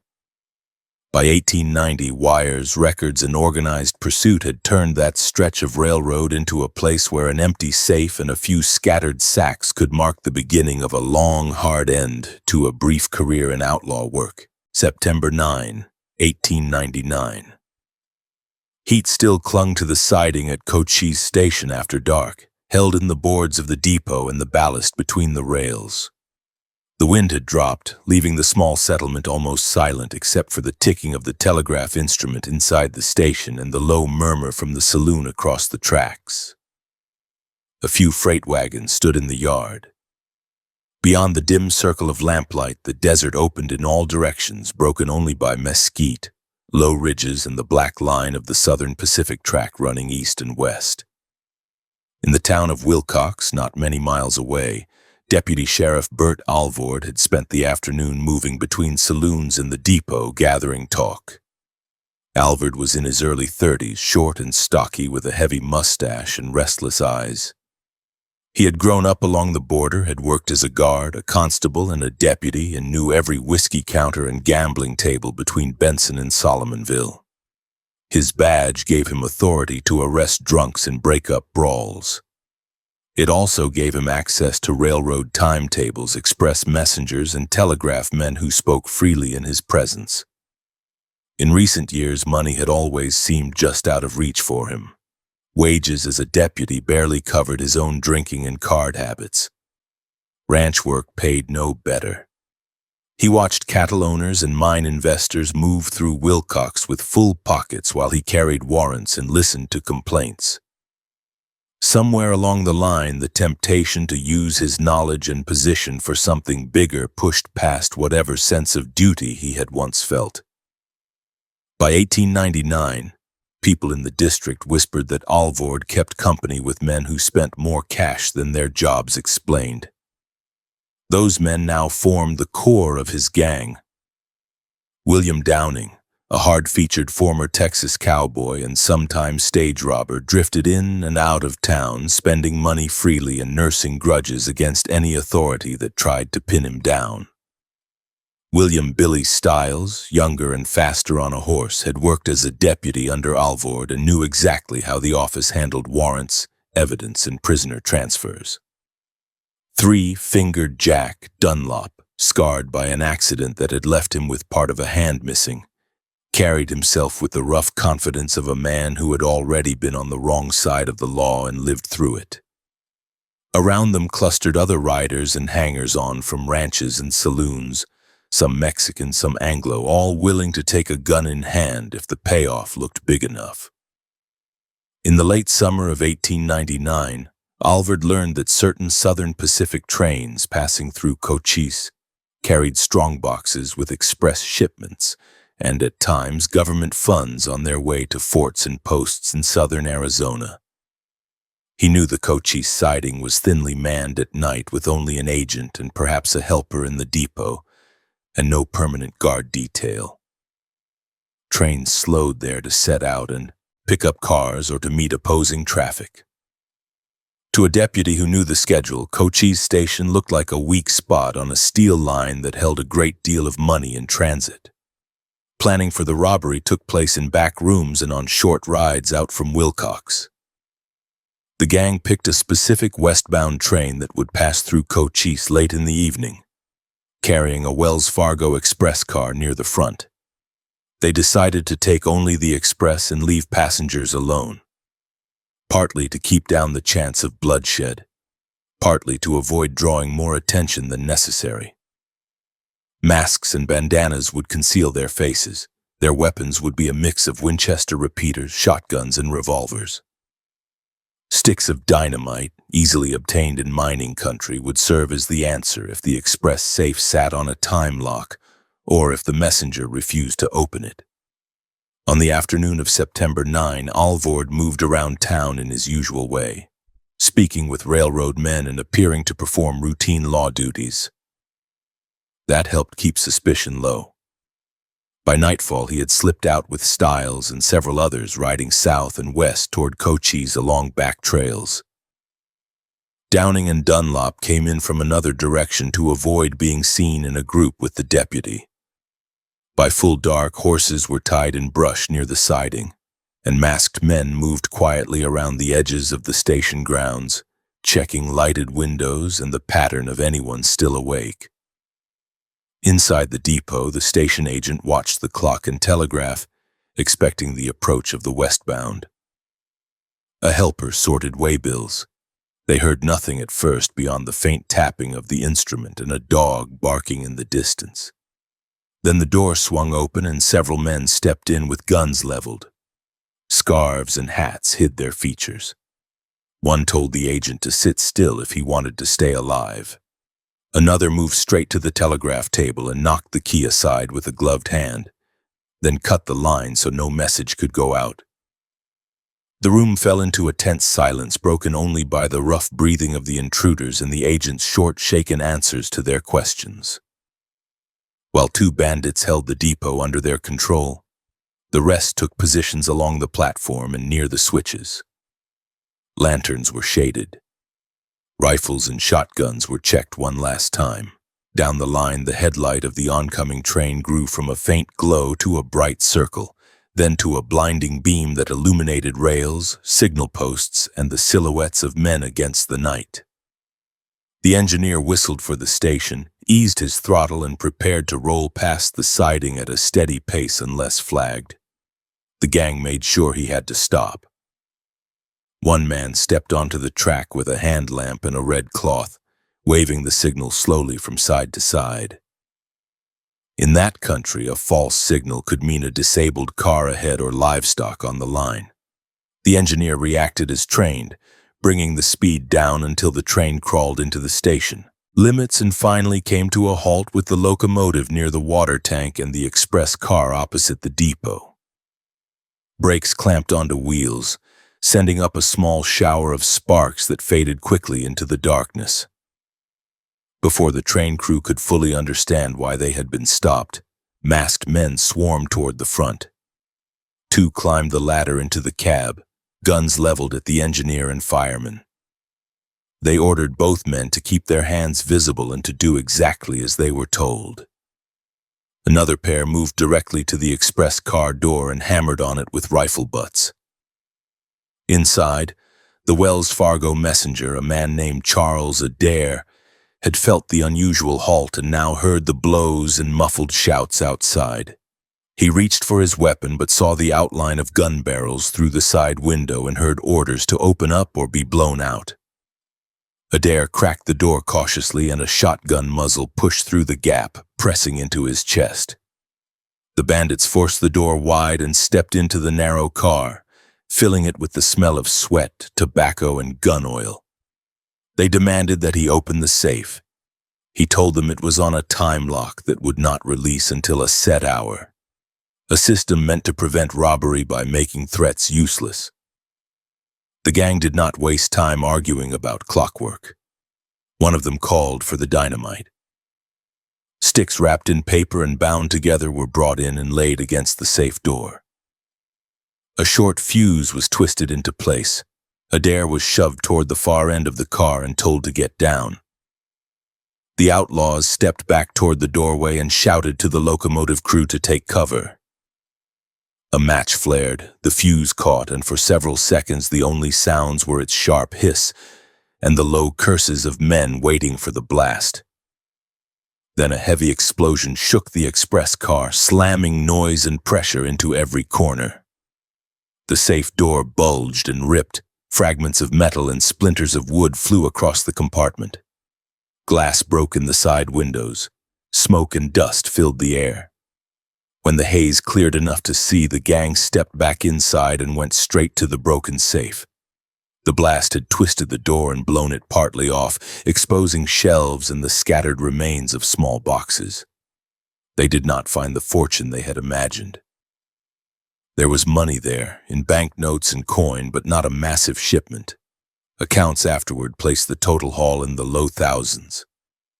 It was enough to justify the risk in the minds of hard men, but it did not match the picture they had built in planning talks of iron chests brimming with cash. They grabbed what they could reach, stuffing currency into grain sacks and saddlebags, scooping up loose coins from the floor. One or two valuables from the freight section went into pockets. They did not move through the passenger coaches. Men, women, and children inside those cars felt only the echo of the explosion and the unfamiliar jolt of being stopped at an odd hour.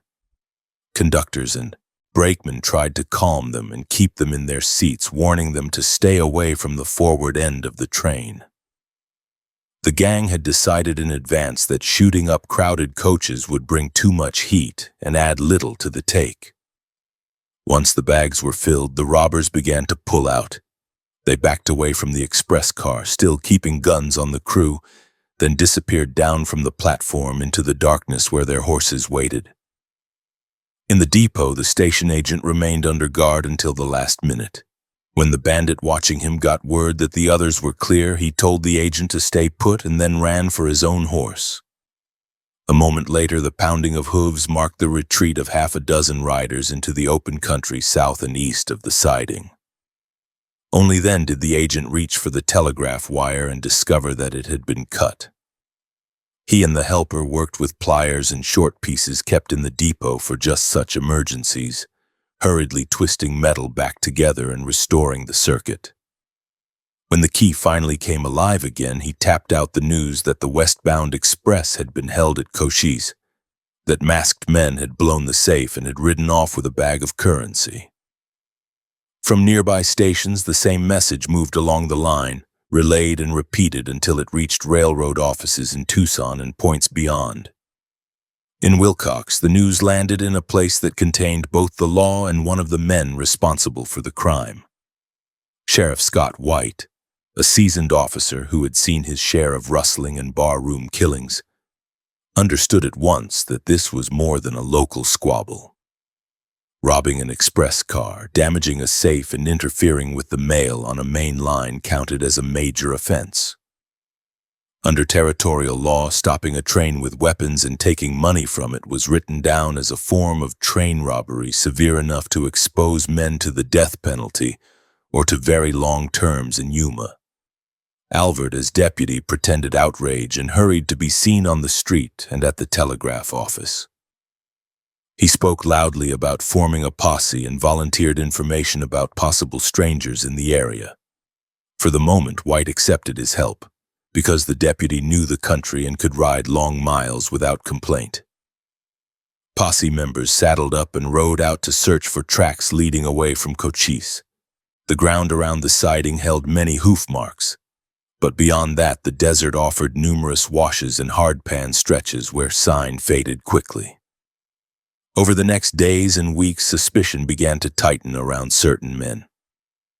Residents in Wilcox and Cochise noticed that Downing, Dunlop, and others who usually kept little money now had cash to spend in saloons. A few bits of coin and scrap, dropped along remote trails, pointed to riders moving through particular passes in the Dragoons and Chiricahuas. Whispered talk in back rooms suggested that someone inside the law office might know more than he claimed. The first major break came not from a tracked trail, but from pressure and betrayal inside the gang. After another robbery attempt in early 1900 at Fairbank, where express messenger Jeff Milton shot Three-Fingered Jack and broke the assault, the circle around Alvord cracked. Dunlop died from his wounds. Milton's defense and the failure at Fairbank will stand in the next chapter. In the immediate wake of that fight, the territory saw renewed determination to crush the group that had hit Cochise and then tried again. Rewards were posted. Federal inspectors and Wells Fargo detectives joined territorial officers in questioning anyone who might have information. Under that combined pressure, some men began to talk. Billy Stiles, who had already been slipping between work as a deputy and acts on the other side of the law, agreed to cooperate for his own survival. He provided details about who had been at Cochise Station, who had set the false signal, who had carried dynamite into the express car, and how the money had been divided afterward. His statements pointed directly at Alvord and Downing. Handbills and warrants soon followed, naming them as participants in the Cochise train robbery and the failed Fairbank job. Alvord's response was to play two roles at once. For a time, he stayed in touch with White and other officers, even allowing himself to be arrested in a staged move designed to calm public anger. Stiles, too, pretended to be in custody. Then, in a carefully arranged incident, the two engineered an escape, slipping away from the jail and vanishing into the brush outside town. The sheriff loudly condemned the jailbreak. Many locals, however, saw it as too convenient and began to doubt whether every man with a badge had clean hands in the matter. Downing had less room to maneuver. He was arrested, tried, and convicted for his part in the Cochise robbery and for other violent acts. He received a long term in Yuma Territorial Prison. The hot stone walls and cramped cells that had already held other train robbers now took in another man who had once ridden free across the high desert. His confinement underlined for many onlookers how far the territory had moved in a decade from scattered posses and improvised justice to more systematic use of courts and long incarceration for attacks on rail lines. Alvord and Stiles spent the next years as fugitives, moving south into Mexico, living in backcountry settlements and among ranches where old friendships and the distance from American courts gave them some breathing room. Their names remained on wanted lists in Arizona and in Wells Fargo offices. Whenever a train robbery occurred anywhere in the border region, rumors surfaced that the pair had returned. Newspapers printed scattered reports of sightings. Some claimed that Alvord had died in the Sierra Madre. Others told stories of him drinking under assumed names in Sonoran cantinas. What did not fade was the memory of how a deputy sheriff had used his access to schedules and law offices to help plan a major express robbery. For the railroad and the express company, that betrayal drove home the need to vet guards and officers more carefully. For territorial politicians, the Cochise job and the later Fairbank attempt provided examples whenever they argued for stronger laws and closer cooperation with federal marshals. For ordinary settlers, the episodes proved that trains could still be targets and that a quiet siding in the middle of open land could suddenly become the center of armed men, explosions, and terrified crew members. Cochise Station returned to routine work after the robbery. Freight cars came and went. Passengers stepped down to stretch their legs or to move on to nearby ranches. Yet every agent who sat at the telegraph table in later years knew that the key he worked could once be heard clicking under the eyes of masked men with guns. Every express messenger rolling through that country with a strongbox at his back knew the name of the deputy who had stepped over the line and the cost paid by those who had helped him. The holdup at Cochise had started as a scheme hatched in bar rooms by men convinced they understood the weaknesses of a railroad and a territory. Its long shadow lay in the years of pursuit, trials, prison terms, and distrust between lawmen and the communities they served, and in the way it set the stage for one last attempt at a southern Arizona express car, where an aging but hard-edged guard named Jeff Milton would stand in the doorway and show a new standard of resistance to anyone who thought a pay train on that line was still an easy mark. February 15, 1900. Wind pushed dust along the rails at Fairbank, Arizona that evening, stirring grit in the alleys between the few buildings that clung to the Southern Pacific siding. The station stood on one side of the track, a plain-frame structure with a freight platform. Across from it sat a saloon, its open doors spilling lamplight and sound into the street. A store and a few houses finished the cluster. Beyond the last fence, mesquite, sand, and low hills ran toward Tombstone in one direction, and the San Pedro Valley in the other. Fairbank existed because the line crossed the San Pedro River there and because freight and passengers needed a place to change direction toward nearby mining districts. On many evenings, ranch hands, freighters, and townspeople gathered in the saloon to drink and talk while waiting for the westbound mixed train that came up from Benson on its way toward Nogales. That night, a dance filled the room. Fiddles working hard and boots striking the floorboards while couples circled in a haze of tobacco smoke and sweat. Outside, a tall, lean man walked along the track near the station, glancing now and then at the horizon where the headlight of the incoming train would eventually appear. Jeff Milton worked as a Wells Fargo express messenger. He was in his 40s with sun-darkened skin, a lined face, and a mustache trimmed close. Years earlier, he had ridden as a Texas Ranger and as a deputy United States Marshal. Bullets and hard riding had left their marks in the form of old scars and a slight stiffness in one arm, but his movements were still quick and controlled. He carried his authority quietly, more in the way he watched doors and strangers than in anything he said. Inside the express car earlier in the day, Milton had checked the safe, his waybills, and the small arms rack. On this run, he had a short-barreled shotgun loaded with heavy buckshot and a revolver. The safe sat bolted to the floor, its iron door thick and its lock solid.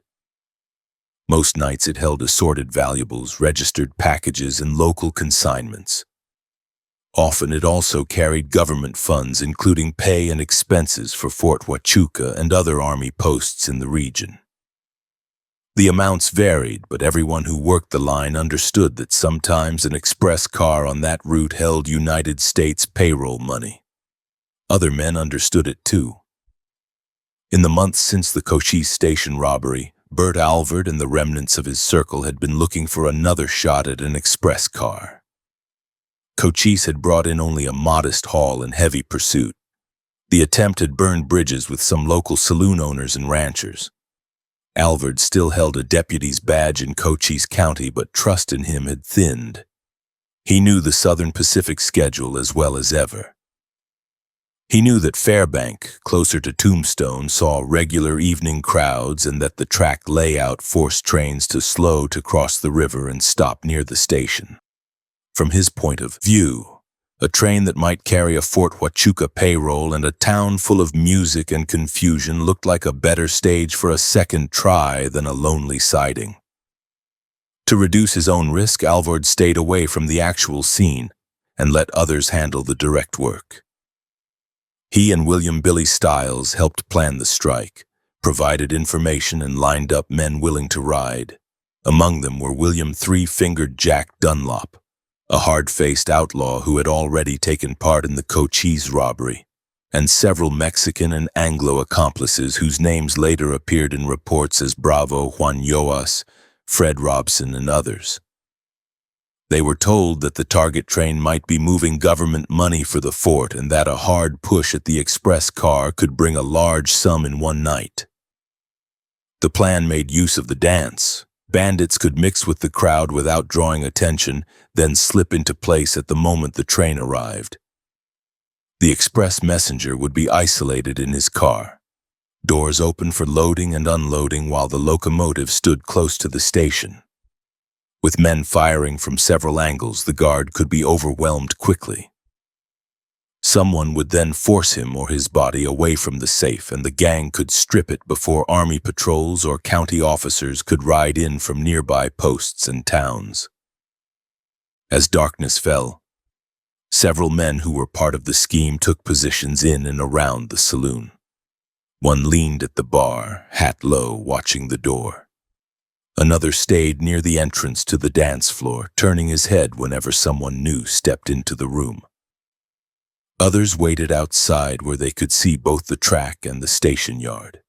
Horses were tied in the mesquite beyond the last building, saddles cinched tight and rifles in scabbards. Along the rail line, the mixed train's headlight finally showed against the night, a white circle that grew brighter as it came up the valley. The sound of the engine's exhaust reached Fairbank, then the squeal of brakes and the clank of couplers as the train slowed for the bridge in the station. People stepped to the platform to meet incoming passengers or to watch the cars roll past. In the saloon, some dancers paused to listen, then returned to their turns, assuming another routine stop. Milton moved into the express car as the train drew nearer, making sure the shotgun rested within easy reach and that the safe door was firmly closed and locked. He slid the side door open enough to allow for freight work and felt the cool air rush in. Outside, lamps at the station and saloon cast uneven pools of light across the gravel and the rails. Shadows lay thick between buildings and along the freight platform. The locomotive crossed the river bridge, steam drifting in clouds around the front of the train. It pulled up beside the station with a final hiss as the engineer shut off and the brakes locked. Coaches settled into stillness. Milton stepped closer to the open doorway to be ready for baggage or parcels that might be handed in. For a moment there was nothing unusual, only the routine sounds of a stop. Voices, footsteps on wood, a coupler clanking as a car was set out. Then the attack began. A rider came fast along the trackside, his horse throwing sparks from its shoes as it hit stray stones. The man in the saddle fired a revolver into the express car as he passed, muzzle flashes lighting his face. At the same time, other guns erupted from near the depot and from behind a freight car. Bullets tore into the siding of the express car, punched through crates and splintered boards. Glass shattered in the windows. One of the first rounds caught Milton in the left arm, breaking bone and shredding muscle. Another slammed into his leg. A third went high and smashed wood near his shoulder. Shock and pain hit him in a rush, but his right hand still worked. He grabbed the shotgun, stepped to the edge of the doorway, and jammed the barrels toward the rider who had fired from horseback. At close range in the uncertain light, he saw only a blurred shape and flashes. He pulled the trigger. The blast hammered the interior of the car and the space outside. Heavy shots struck the rider in the lower body, tearing into his groin and abdomen. The man pitched forward in the saddle, almost falling, then clung to the pommel as his horse carried him on past the car, away from the immediate fight. He was badly wounded. That rider was three-fingered Jack Dunlop, one of the most feared men in the circle that had formed around Alvord. Other bandits kept firing at the express car, bullets smashing into the doorway and walls. Milton took another hit, this time in the torso, and fell backward onto the floor. Blood spread under him in a dark smear. The shotgun slipped from his right hand, empty after the first blast. He could hear men shouting outside, some in English, some in Spanish, urging each other forward. Lying there, he still understood that their next move would be for the safe. If they reached it with him unconscious in the corner, the strongbox would be open to them after they found the keys. That prospect, more than the pain, drove his next actions. Using his uninjured arm and his legs, he pushed himself up enough to twist his body toward the safe. With slow, grinding effort, he shoved his back and shoulder against the iron box and worked it toward the door.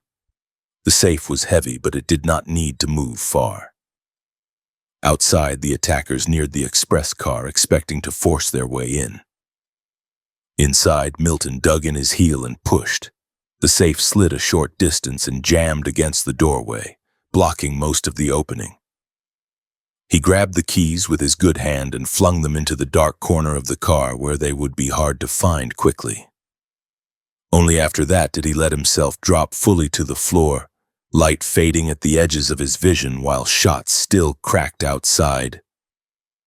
The bandits reached the car and tried to enter. Instead of a clear opening and a fallen guard, they found an iron bulk wedged just inside the doorway. They could see Milton's body in the dim light beyond, but could not reach him easily, and dragging the safe back out of the way under fire took strength and time they did not have. One or two of them tried to climb in past the obstruction and stumbled. Others cursed and fired blindly into the interior, hoping to finish the messenger if he still lived. Return fire now came from unexpected directions. Townspeople who had taken cover at the first shots began to shoot back. A few local men carried their own rifles or pistols and used doorways, barrels, and the corners of buildings as rests. Bullets from these positions snapped toward the shapes near the express car and along the track. The attackers, already thrown off balance by the loss of their mounted man and the blocked doorway, suddenly faced fire from several sides. The situation no longer looked like a quick, one-direction assault on a single car. It looked like a growing crossfire in a cramped yard within sight of a busy saloon, with no guarantee of how many armed men were now awake and angry. The gang pulled back from the express car and regrouped near their horses. They realized that remaining longer meant higher risk of someone being hit, captured, or both. They had no money in hand. The safe remained unopened. Three-fingered Jack lay in the brush some distance away where his horse had slowed and stopped. Blood soaked his clothes. Shock and loss of strength made it impossible for him to move far. The other bandits reached him, saw the extent of his wound, and made a hard choice. They could not carry a man in that condition at speed and still hope to escape pursuit. They left him there and rode off into the night, heading toward the washes and hills that led in the general direction of the border. When the shooting stopped, people in Fairbank came out from cover. The station agent, townsfolk, and passengers converged on the express car. They found Milton on the floor behind the wedged safe, barely conscious, his clothes soaked and torn. A doctor was fetched from nearby. Men formed a human chain to carry the wounded messenger to a more sheltered place where his injuries could be examined and dressed. In spite of 3 serious bullet wounds, he was still breathing and able to answer brief questions. Attention then turned to the strongbox in the interior of the car. The safe sat jammed in the doorway, its lock intact. No money had been taken. Registered packages remained where they had been stored. Other freight in the car showed bullet damage and splintering, but the core cargo, including any government funds, was unchanged. The men who had planned the robbery as a strike against a payroll train had left with nothing. Searchers also moved into the brush outside town where witnesses had seen a rider fall. They found Dunlop lying on the ground in agony. The shotgun blast had destroyed much of his lower abdomen and pelvis. He was carried into Tombstone, placed under guard and given medical attention that could not reverse what had been done but could extend his life for a few days. While he lay in bed, cooling sweat on his forehead and pain etched into his face, law officers and prosecutors visited and questioned him. Knowing he would not recover, Dunlop began to talk. He named some of the men involved in the Fairbank attack and gave information that linked the raid to the Cochise Station robbery months earlier. His statements pointed toward Downing, Stiles, and Alvord as organizers and participants, even if some of them had not been physically present at Fairbank. That dying testimony, combined with earlier suspicions and fresh evidence gathered around town, formed the basis for a new round of arrests and indictments. In the months after the Fairbank raid, territory newspapers reported arrest after arrest connected to the 2 train attacks. Downing faced charges and after a series of legal moves ended up serving time in Yuma for offenses tied to the robberies and to other violent acts. Stiles and Alvord managed to stay ahead of warrants for a while, slipping across the border into Mexico and living there as wanted men. Rumors placed them in Sonoran towns, working odd jobs, occasionally falling into custody and then somehow regaining freedom. Their lives became a string of dodges and uneasy truces, always under the threat that an officer or a bounty hunter might recognize them. Milton spent long months recovering from his wounds. Surgeons removed bullets and did what they could to repair shattered bone and torn tissue. One arm never fully returned to its earlier strength. Scars across his torso and leg remained tender in bad weather. Yet he survived, and as word spread of exactly what he had done inside the express car, holding his ground under point-blank fire, dropping a lead rider with one blast and using his last strength to jam the safe and hide the keys, his name circulated up and down the Western rail lines. For Wells Fargo and for the Southern Pacific, the Fairbank encounter provided a practical lesson. A single determined guard with the right weapon and enough experience could stop a payroll raid even when badly outnumbered. That did not mean every company man would match Milton's toughness, but it meant investments in trained express messengers and in better arms were worth the cost. The image of a lone guard standing over a safe with a shotgun ready became a quiet standard in hiring and training decisions. For train robbers, the story had a different meaning. The Fairbank group had believed they were facing a slim defense, one man in a narrow car, and that a hard rush with revolvers would carry the day. They had counted on the crowded saloon to keep townspeople distracted and to mask their own movements. They had built their hopes on the idea that a government payroll made the risk worthwhile.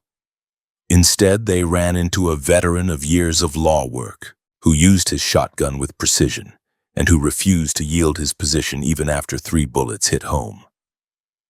The aftermath spread far beyond one small sighting.